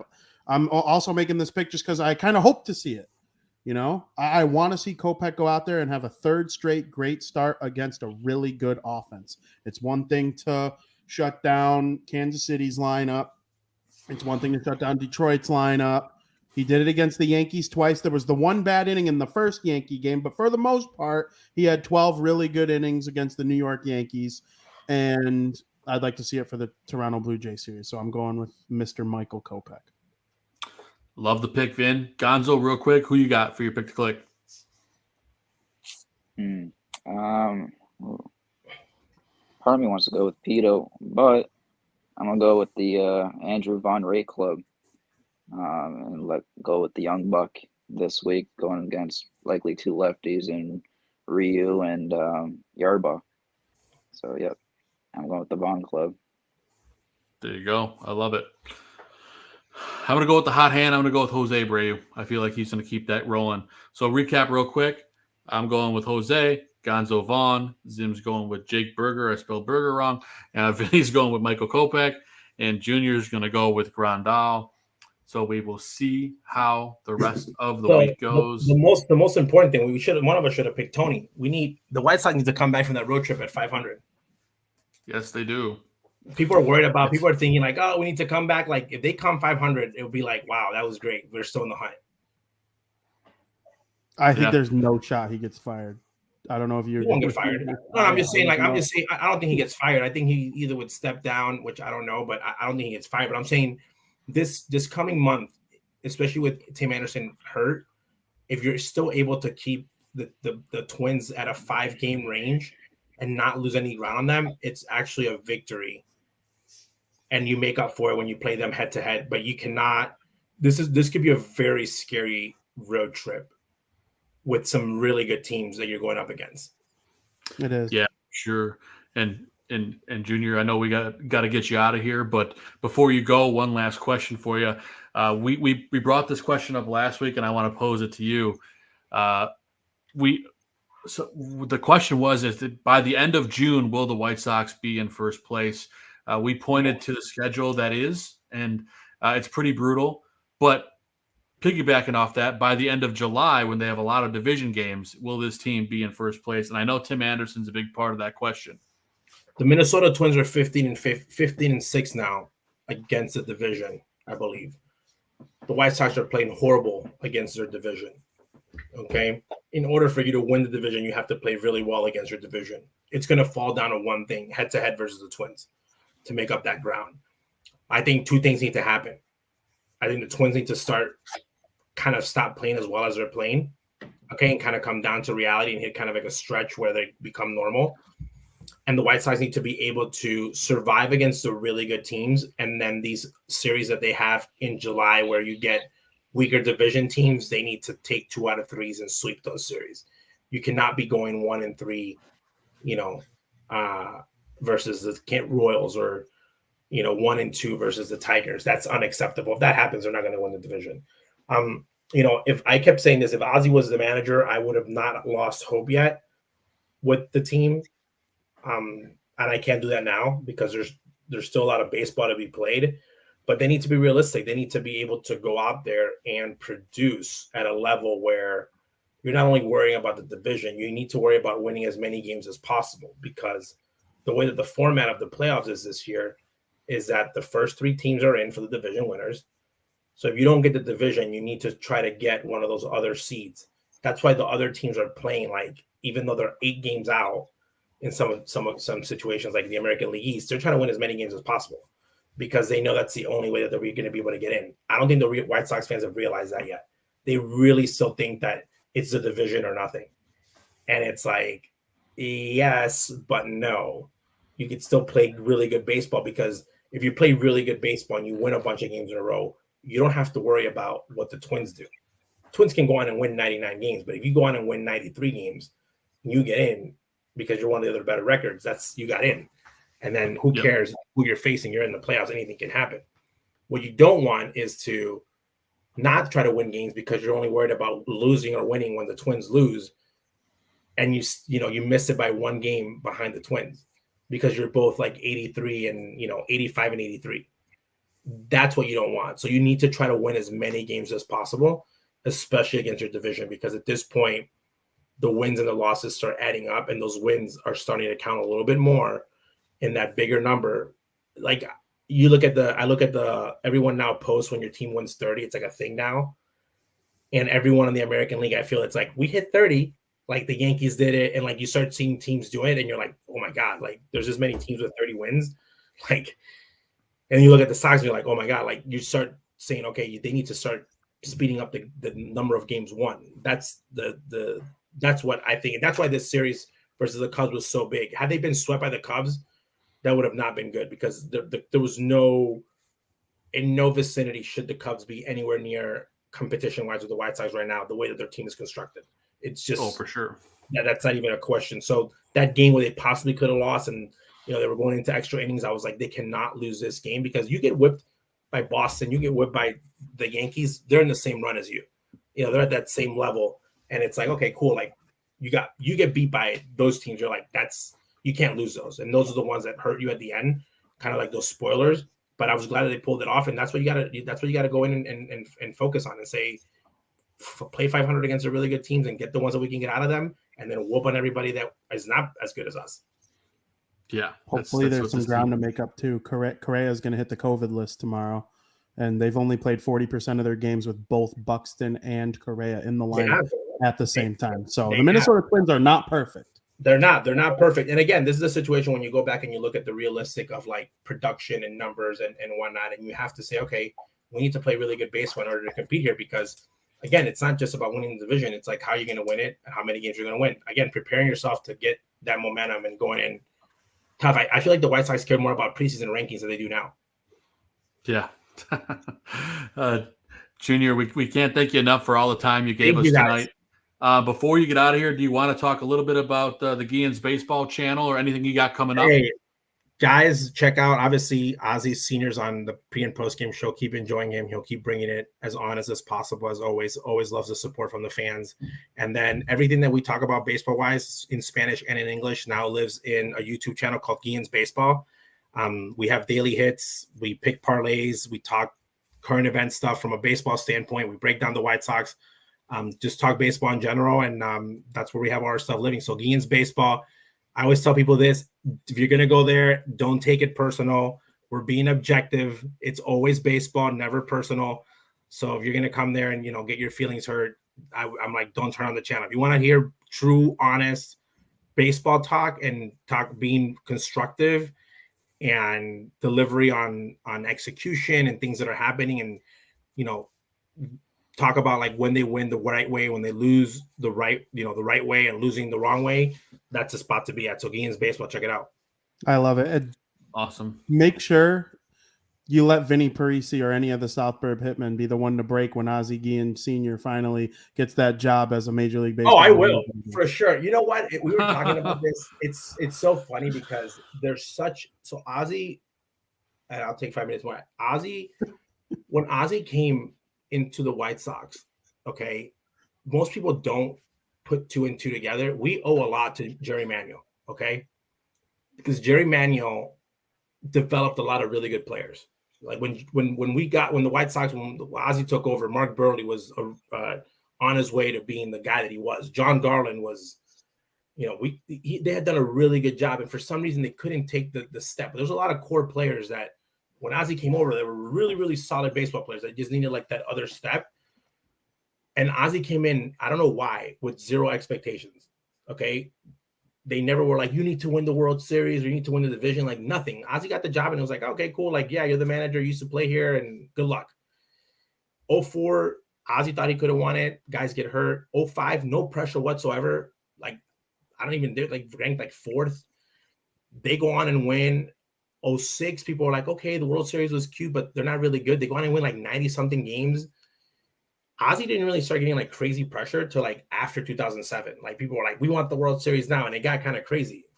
So when people talk about like if Ozzie came to manage this team, like the expectations of the fans, and when we talk about roster construction and players that they wanted at the time, again, everything Ozzie wanted for 90% of the time, Kenny and Jerry delivered. You kind of want this player, they deliver. I don't want this guy here, they delivered. They constructed a roster where he's like, I'm not going to have 25 DHs. And again, people think it was a battle. You're only as good as your team's constructed. So people have this thing about, it's like monopoly money, okay? And everyone gets a budget, okay? Just because you spend your budget the wrong way does not mean you get another $300, okay? Because you bought the wrong houses. And that's something that the White Sox right now, they feel like, oh, it didn't work out, rip it down and spend another $200 million. We're not the Dodgers. So when people are like, oh, Ozzie's a solution, Ozzie would be a great solution because it's like, oh, it's cool and it's new. But that growth that would have to happen for this team, it needs to happen with Ozzie, with AJ Hinch, with Connie Mack, with AJ Przinsky, anyone that takes this team, or Tony. There's a level of accountability that this team needs to take up as a mature level and say, okay, now we're going to be at our standard and take that next step. They really do. And that's something that I'm waiting for. And I made a perfect example. Like Michael Kopech's game against the Yankees, Sunday Night Baseball, ESPN. I was like, this is a huge stepping stone for this guy. National TV, we saw Tim Anderson. He's been doing it throughout the years. And it's like you see some guys do it, and then other guys are kind of like taking longer. This team needs to grow as a team and players individually in order for them to take that next step. And regardless of who's the manager is, this year, next year, the year after that, they need to take that step. And fans need to stop putting it on who the manager is. And because that's something that Ozzie made a point when he took over the White Sox was you guys just got a really good manager fired. He said that in spring training. Right. And players were like, whoa. He was like, Jerry Mann is a great manager, and you guys just got him fired. And my job is to not get fired and get you guys to do what Jerry couldn't get you guys to do. But it wasn't, there's a part that you guys have to be accountable for.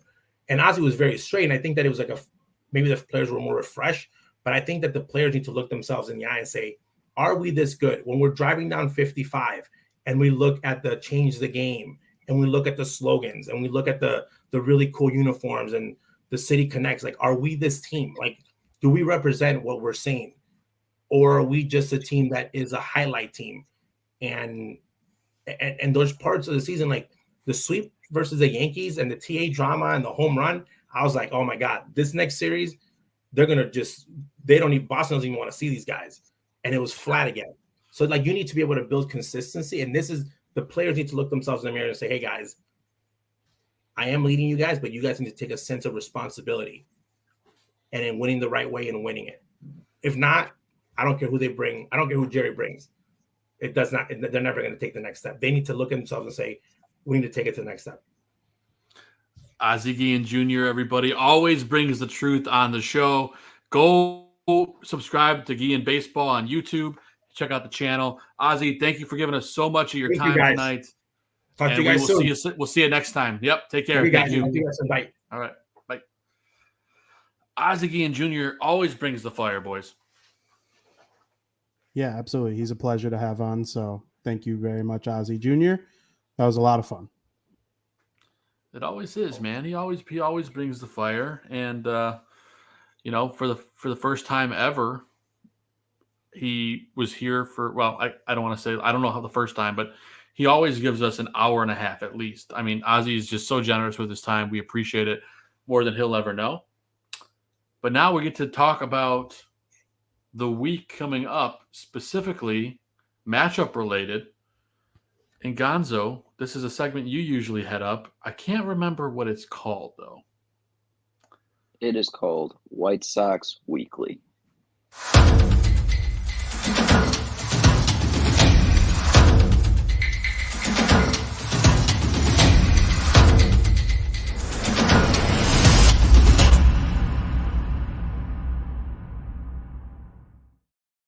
Yeah, Gonzo, so break it down for us. What's coming up this week in White Sox baseball? So we have a 3-game series versus Toronto starting Tuesday through Thursday. Game 1 is going to be Vinny's pick on the mound and Lucas Giolito versus Kevin Gausman. Kevin Gausman's a right-hander who he's always been in Cy Young conversation in both leagues late over the past couple of seasons here. He's a righty. Sox are having a tough time versus righties. There's going to be a very tough matchup, probably a really close ball game, and we'll see which way the pendulum swings here, but a right-handed battle for sure. Game 2 is going to be Michael Kopech versus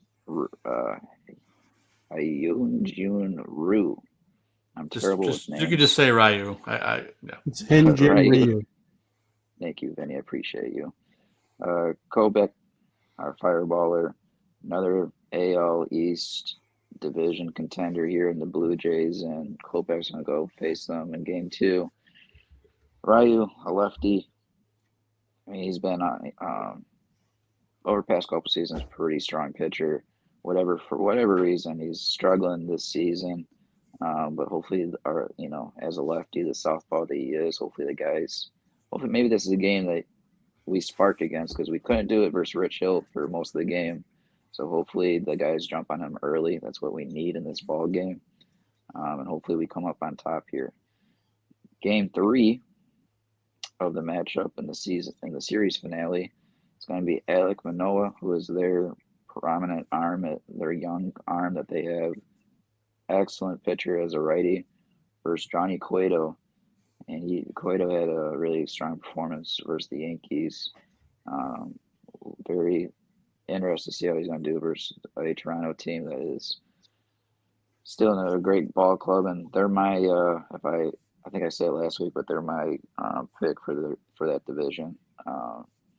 This is going to be a big series for the boys, and they need to remain in this division, especially losing their leader in the clubhouse and Timmy. This is going to be a big series of boys. They're going to have to step up, next man up, and get the bats rolling because the pitching is going to be there. Their batter in the lineup to watch out for lately is George Springer. I'm just going to throw that out there. And Vladdy Jr. is always getting after it. 2 bats in that lineup to watch out for. We'll see what Tony does with those bats for decisions later in the game. The weekend series versus the Blue Jays. It's going to be Friday through Sunday. And it's going to be interesting to see what they do with the rotation. We'll have to see exactly what they're going to do. I think Velasquez and Lopez were rumored to be splitting time in that 5th spot in the rotation. But on Friday, it's going to be. I was just going to say real quick, let's toss it to Gonzo or to Zim. God, the only person that I didn't say, toss it to Vinny. Vinny, have you heard anything about what they're going to do with the rotation here? To be honest with you guys, I haven't heard a single thing what they're going to do with the 5th spot. There's still a lot of intrigue what they're going to do with Dallas Keuchel's spot, but because of the fact that they've had 2 off days since he last pitched, it gives them flexibility where they can kind of skip his start by using Cease again because of the fact that Cease pitched yesterday, Sunday, so the next game that is 5 days away is Friday's game. They very well could use him on Friday because, as Gonzo pointed out, it's going to be Giolito, Kopech, Cueto. Cease pitched the game after Cueto against the Cubs. So I honestly think Cease pitches Friday, and then they very well could roll back over to Giolito and start over the rotation again. But part of me thinks the smart thing to do, I would use Vince Velasquez. And then that's the last time that you have to use him. I'm looking at the date. It's the 30th. Lynn's able to come off on the 6th. They're skeptical he comes off exactly on the 6th. He made a really good start yesterday for the Charlotte Knights. He went 3 innings, gave up 2 hits, no runs, no walks, 3 strikeouts. I don't really think there's anything else other than to use Vince Velasquez as the 5th starter till Lynn comes back. That's what I would do. But no, I have not heard anything. But I do know that the extra off day that they had Friday helps push them back a little bit, and we'll see what day they end up using Cease. I think what day they use Cease will determine kind of how they line things up for the rest of the rotation after that. Yeah, before I got cut off, what I was about to say was Friday's matchup is likely going to be Dylan Cease versus Shane McClanahan. I think it's McClanahan. McClanahan, yes. Like the USA hockey player in Miracle, McClanahan. And that's going to be the duel of what I consider the aces for both ball clubs. With Cease versus McClanahan, their whiff rates are way up there in the MLB.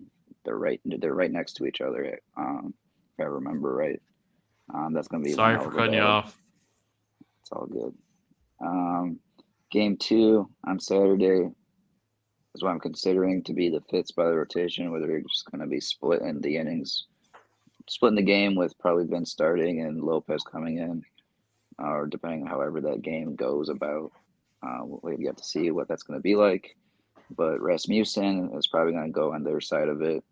And then that leaves Sunday's game going to be Giolito versus Yerba.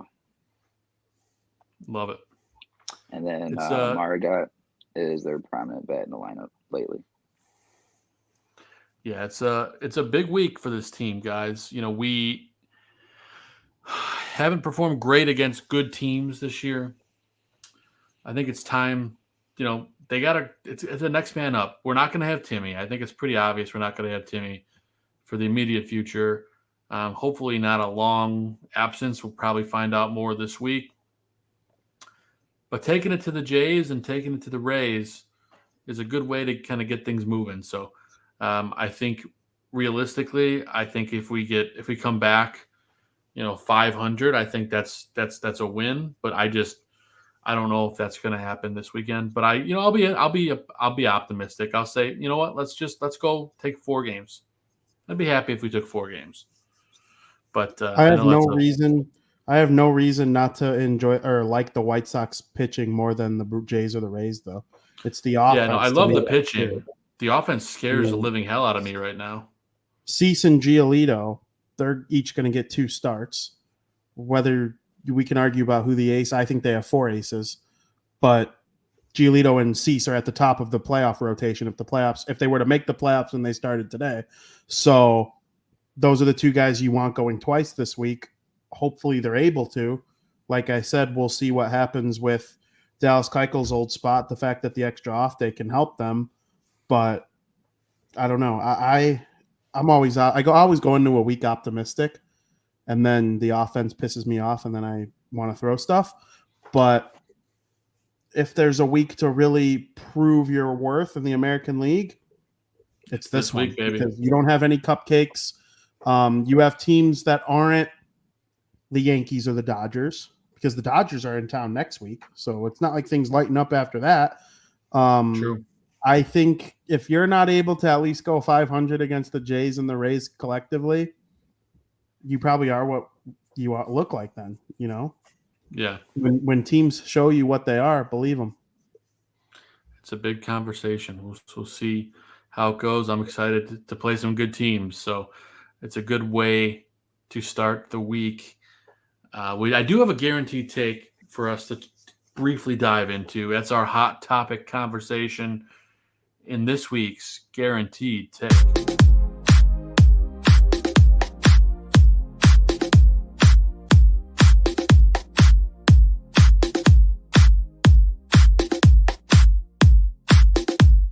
Yay! Yeah, so obviously the hot news is that Tim Anderson's been injured. We don't know exactly how bad just yet. But my guaranteed take for the day, gentlemen, and I'll let you guys dive in on it since I haven't clued you in on the question, is if Tim is seriously injured and out for a very long time, whether it's the season or 2+ months, what are the scenarios in which this team could still make the playoffs? And I think that's something that, is in the back of all of our heads right now. But Vinny, what scenarios do you possibly see with them making the playoffs without Tim Anderson? Because it's a big question. Yeah, there's no doubt that Tim Anderson sets the tone for this team when he bats first every single game, and he leads Major League Baseball in reaching base on the first at-bat of the game from a team's player. In order for them to make the playoffs, if he were out for a significant portion of time, would be that you look at the rest of the teams in the American League playoff race. Okay, so the Minnesota Twins, that's the team ahead of you in the division. You're a second-place White Sox team right now. They're going to lose Carlos Correa for what? How long did we lose Lou Bob for? 5 games? I guess it depends on the severity. It depends on the severity of the COVID-19 diagnosis. I know Giolito was on for less time. It's also a little bit different with pitchers. You hit the COVID list, you miss one start, you're back. Position players, it feels a little longer than the rest of than pitchers. Okay, so that's the team ahead of you. They don't strike me as a team that's just going to fully pull away.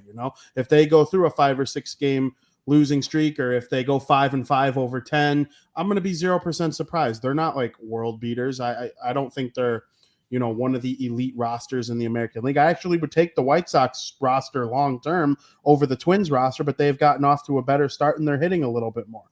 But they have 6 more wins than the White Sox. Okay, so let's look at Guillen brought up the wild card race. If the Twins still happen to win the division, that does not mean the Chicago White Sox can't make it to the postseason. You're looking at the other playoff teams. I think Tampa Bay and Toronto are locks to make it. I just do. I like their rosters. I like their pitching. The Yankees are probably going to win the division. It's one of the best Yankee teams ever, really. And they're kind of in a funk. They're 5-5 in their last 10. That's a funk for the Yankees. But the White Sox are 5-5 in their last 10 too. The team currently holding the final wild card spot in the American League is the Los Angeles Angels. They're 27-22, and they have a 2.5 game lead over the White Sox, who are the first team out. The Angels have lost 5 in a row, and they're 3-7 in their last 10. They rely a lot on Shohei Ohtani at the top of their rotation, and they rely on him and Trout to lead their offense a lot, which that's always going to be the case. But that's been the case for what? And especially Trout. That's been the case for 7, 8, 9 years now, and they still don't make the playoffs. I think Trout's played in one playoff series his whole career. So I'm not fully expecting the Angels to just be this amazing team the rest of the season. So in order for the White Sox to make it to the playoffs, tread water while Tim Anderson's injured. I don't like that they didn't announce anything today, but it is the holiday. That does scare me a little bit. But they announced other things today, which makes me think the holiday might not be an excuse. That is a little worrisome, but Anderson comes out of the lineup. You insert Luis Robert back in. And Eloy's going to come back. The minor league thing is nothing. It's a nothing burger. He'll be back soon. I do believe that it was just some leg soreness, day to day, whatever. It's nothing like the old injury. Moncada can only get better offensively. Abreu is getting better offensively. We like Berger. We like Vaughn. Sheets can only get better, or they send him down. Mendick hasn't been that bad. I think there are other options in AAA that are probably better options than him, but he actually hasn't been that bad. And Grandal can only really get better based on his standards. Reese McGuire's probably been a better offensive catcher than him so far this season. It's just not going to be that way all season long. I see Vincent's comment here about Yolbert Sanchez. I want him too. I just think if they call him up, everybody's going to be extremely disappointed. Not because he's not a great player. I do think he's going to be a great player. He's just not going to save the franchise. That's just not how it works. I just don't see it. I see the face. But we said that about Yerman. Maybe if Yolbert seizes the opportunity, he could be our Yerman this season. There's no doubt about it. I would call him up and give him the chance. I just think there's a 90% chance that we'd be disappointed with the results in terms of wins and losses.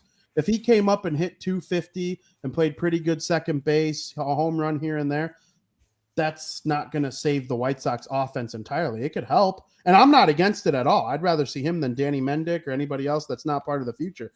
Call up Yolbert Sanchez tomorrow. I just don't think he's going to have quite that level of impact personally. And I think you're going to see him when Tim gets put on the IL. I do think he's going to get called up. I do.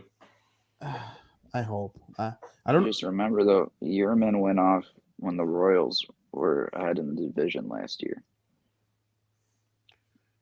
Maybe this could be so similar where we got the Twins having the lead. He gets wrong. He's not going to have the value at all of Timmy, nor will I. If he does get hot, he's not going to have historic numbers like Yerman did. I wouldn't believe. But I don't think anyone's going to ever have numbers like Yerman did again. Yeah, but who knows? If he gets the opportunity, I can't say. All I can say is sky's the limit for him. That's what he makes out of it. To me, he has to be given it. Comparing him to Yerman, to me, is not fair to Yolbert because what Yerman did was so incredible. It was insane. It was almost bad for Yerman that it was that incredible for him.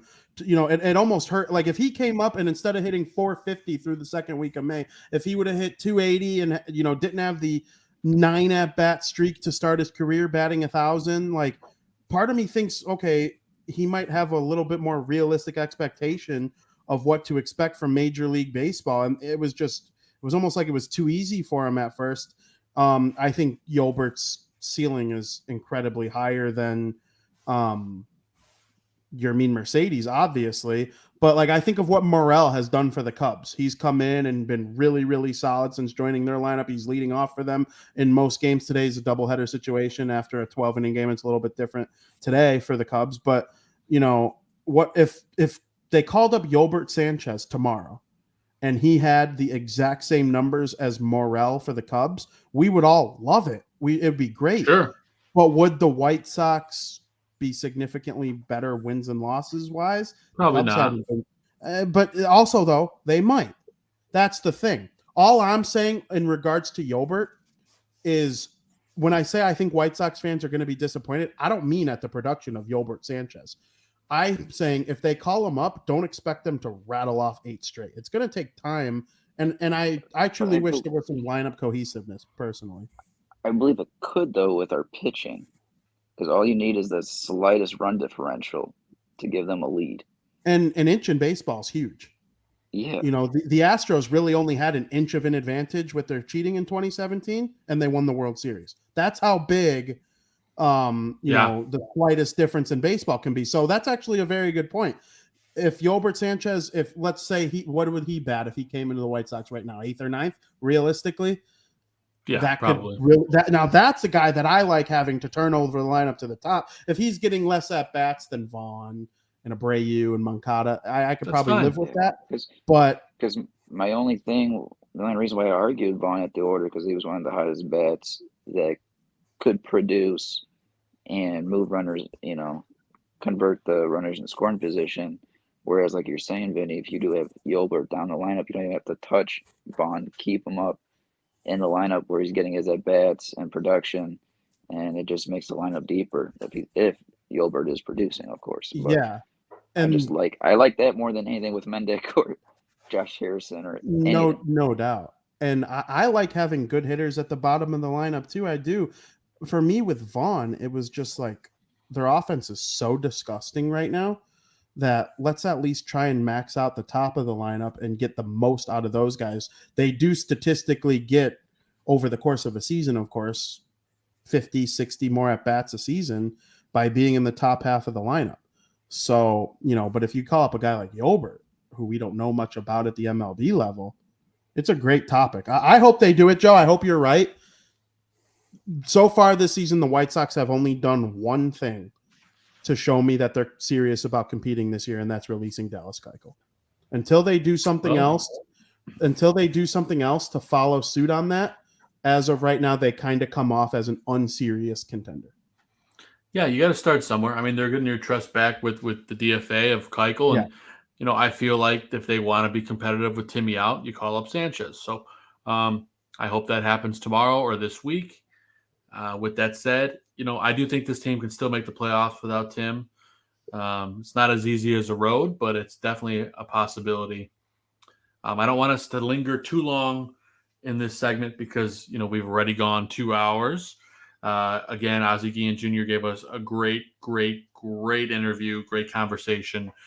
Always like to bring it down a little bit before the end of the show, something more lighthearted to discuss. We were all really excited last week for the 2-episode premiere of Obi-Wan Kenobi. I got to get your guys' thoughts before we get out of here. Vinny, I know you're the big Star Wars man. I know you probably feel very similar to the way I do, but I'll let you go. It struck some positive nerves with me. I went in with rather high expectations just because I think Ewan McGregor is an outstanding actor in the role of Obi-Wan Kenobi. I'm not the biggest movie guy of all time. Like, I don't know Ewan McGregor's entire catalog, what makes him this actor, that actor. I'm sure he's a wonderful actor outside of Star Wars, but from what I know of him as Obi-Wan, he was outstanding. He was one of the true bright spots of the prequel series that a lot of people he and haw about. I don't hate it as much as most people, but you know, this series so far has just been outstanding. They took it in a direction I really didn't expect. I did not expect. I agree. I'm not going to spoil anything for anybody. There are probably some people in the chat who might have not caught it. You know, busy Memorial Day weekend, Friday, Saturday, no spoilers coming from me here. But there's a certain character that is portrayed as a small person who's a prominent character in the original trilogy that I did not expect them to go that route with her step-parents and whatnot. I really did not expect it to go there at all. And just some of the things they hint at for the remaining 4 episodes in the show. I'm excited about this stuff, guys. I thought it was really well done. It was excellent. It was really well done. Can we talk for a minute how Flea from the Red Hot Chili Peppers just happened to magically just show up out of nowhere? I love it. Joey goes, "Do you know who that is?" I'm like, "Actually, he looks familiar, but who is it?" I thought he meant like Star Wars character. Who is it? And he goes, "It's Flea." I'm like, "From the Red Hot Chili Peppers?" He's like, "Yeah." I'm like, imagine being such a successful musician that you could just be like, you know, I want to be in Star Wars really bad. Like, what's his name being in Game of Thrones too? Ed Sheeran. Ed Sheeran. He's like, I really like Game of Thrones. I want to be in an episode. And they're like, all right, bet. I thought it was great. Yeah. Vinny or Gonzo, thoughts on the first two episodes? Yeah, I have no clue how they were going to roll with the storyline to this series, and they totally spun it a whole different direction at the last minutes of the second episode. And that got me, that sent like a nerve down my spine because I'm like, man, there's a lot of untouched story to that I'm so excited for. But for some reason, I feel like episode 3, they're going to go a totally different way and then come back to the end of season or the end of episode 2 and episode 4. But like, I'm so excited because I worked 16 hours. I did a double on Friday. So I'm like, I'm going to watch those 2 episodes tomorrow. And Friday was amazing. I watched the new Top Gun Maverick on Saturday. It was amazing, dude. It was unreal. And then I followed it up with the 2 episodes of Kenobi, and I'm like, oh, I was feeling so good on Saturday. And yeah, I just think all together, oh gosh, Kenobi's going to be fun. And I thought Mando was good. I think this is going to be the all-time favorite of mine. Yeah.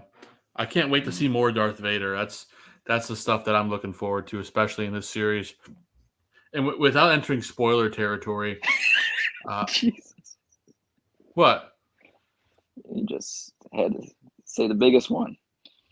What? I'm trying not to throw that. Darth Vader's not a spoiler. People Yeah, know it's not a Vader's going to be in spoiler. the series. Yeah, it's in the trailer. They show him, and he's on the poster. Yeah, it's not a spoiler. I didn't say how or when or how or if you see him. So He's also not in the first 2 episodes.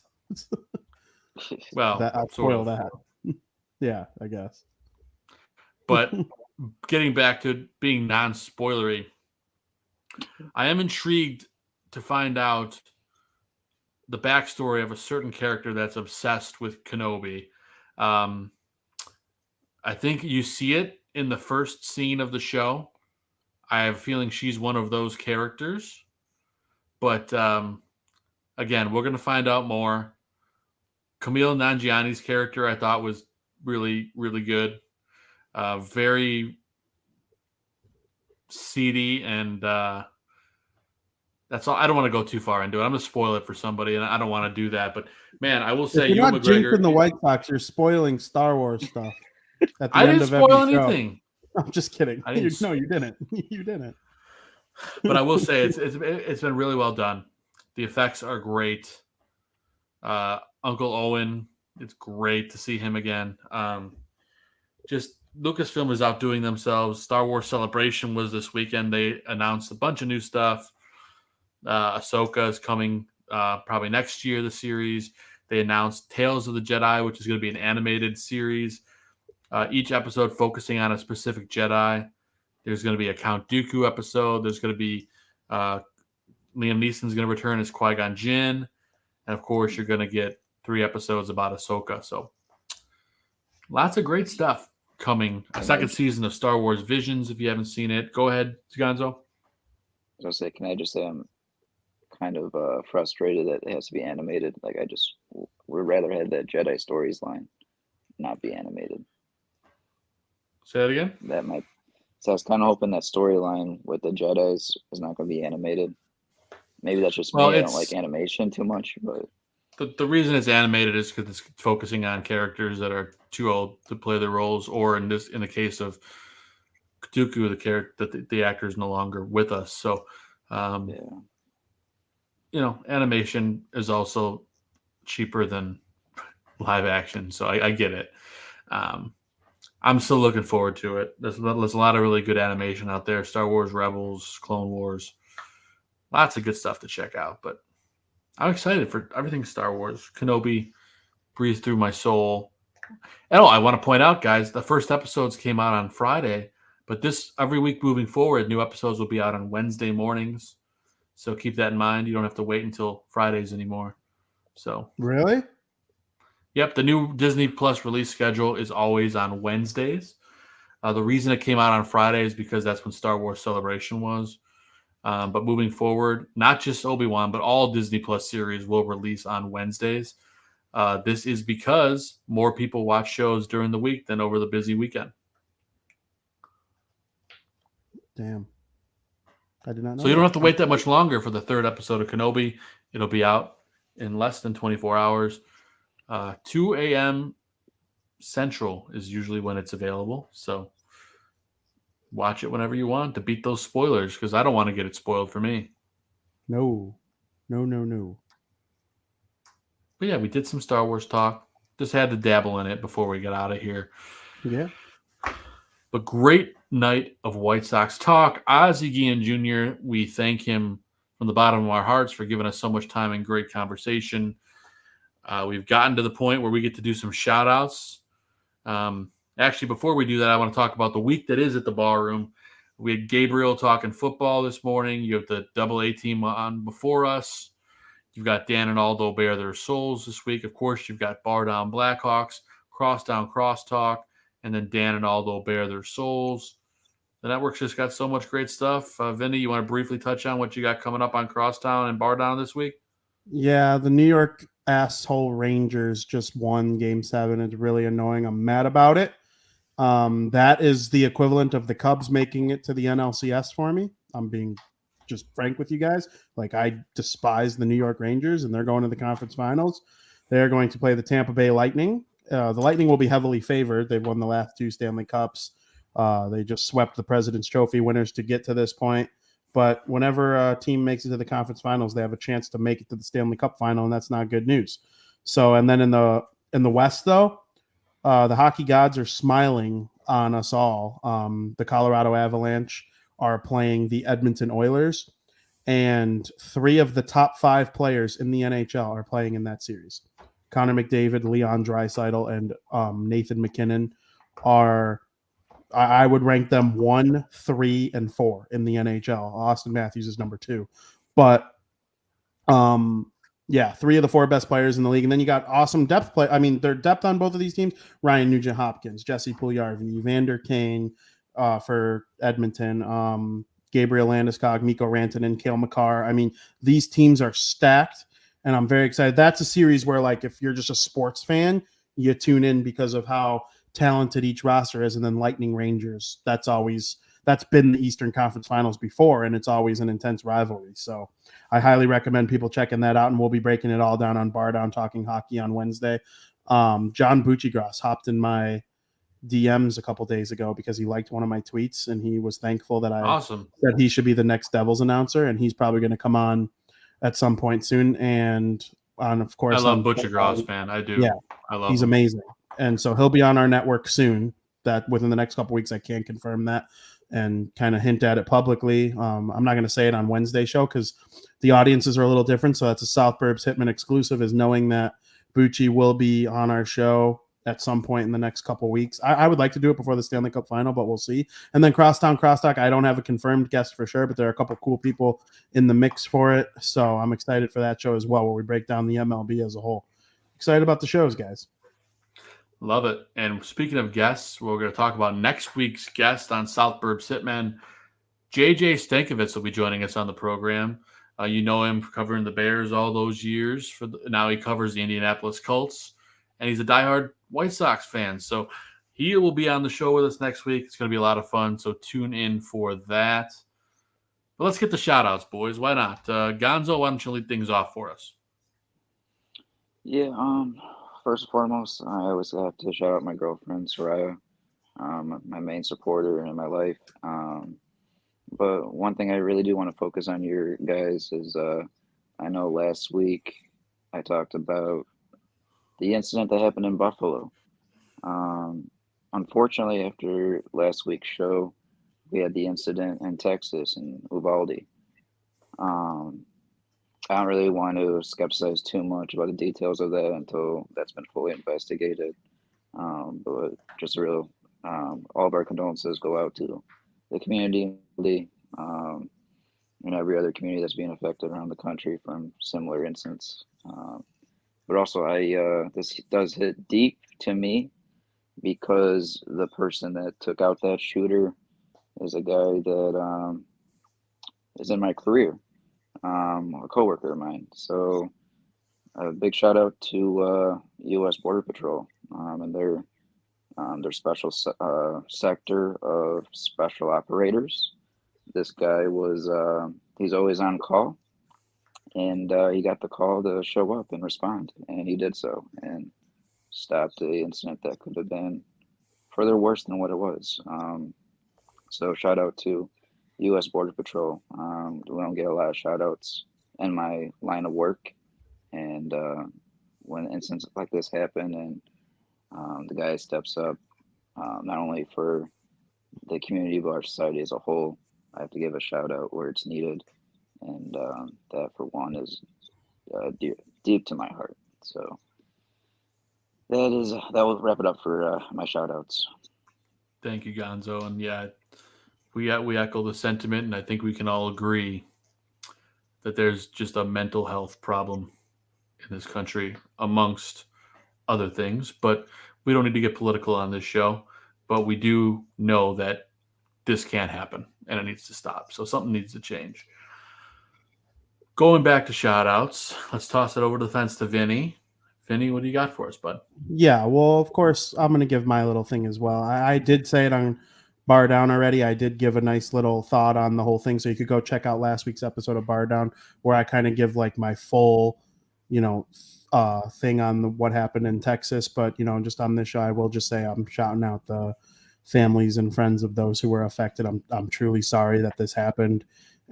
We've known for years that it's capable of happening, as it's not the first time. We've been dealing with it for a long time. I mean, Sandy Hook was 10 years ago now, and hopefully there's no positive when it comes to this stuff, but hopefully people can just put their political affiliations aside one time and come up with a solution that can help us all. And there's got to be ways out there where we could come together, and maybe this stuff will never truly go away, but we can have it happen so much less frequently, and work on this stuff and all be there for each other. So shout out that part. And then of course, just bringing it back down to a little more lighthearted, of course, my girlfriend Caitlin, very much appreciative of her and all she does for me, helping me with my career and pushing me forward with the content game. It's not always easy having to come home from whatever I'm doing every single night and make sure I record a Put On Your Socks video, and always just making sure I'm keeping up to date with what's going on in the sports world.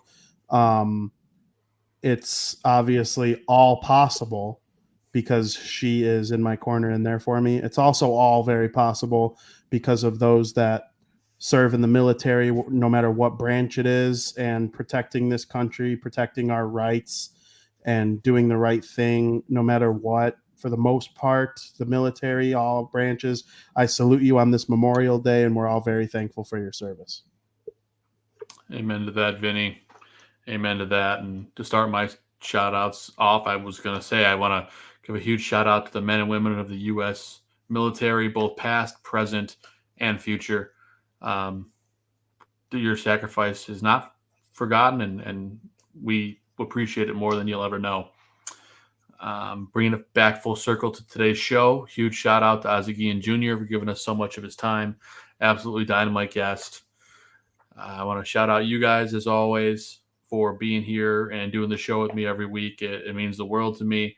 Vinny, I want to give you a shout out as well for doing Put On Your Socks every single day, giving me a video, sending it to me so that I can edit it together the following morning.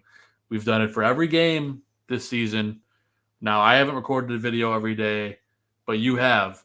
I edit the video every day, but you record a video every day. So I appreciate it so much. And the content that we're putting out there is just great. So I really appreciate you doing that. I want to shout out to my beautiful wife, Catherine, my baby girl, Audrey, 4 months, and my Great Dane Maverick. I love you all.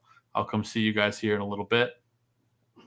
And I want to give a shout out to everyone in the chat room. Great stuff tonight. Always great stuff. I really appreciate you guys joining us and giving us great comments. We love it. And that's pretty much it. I think it was a great show. We went long, 2 hours, 20 minutes plus.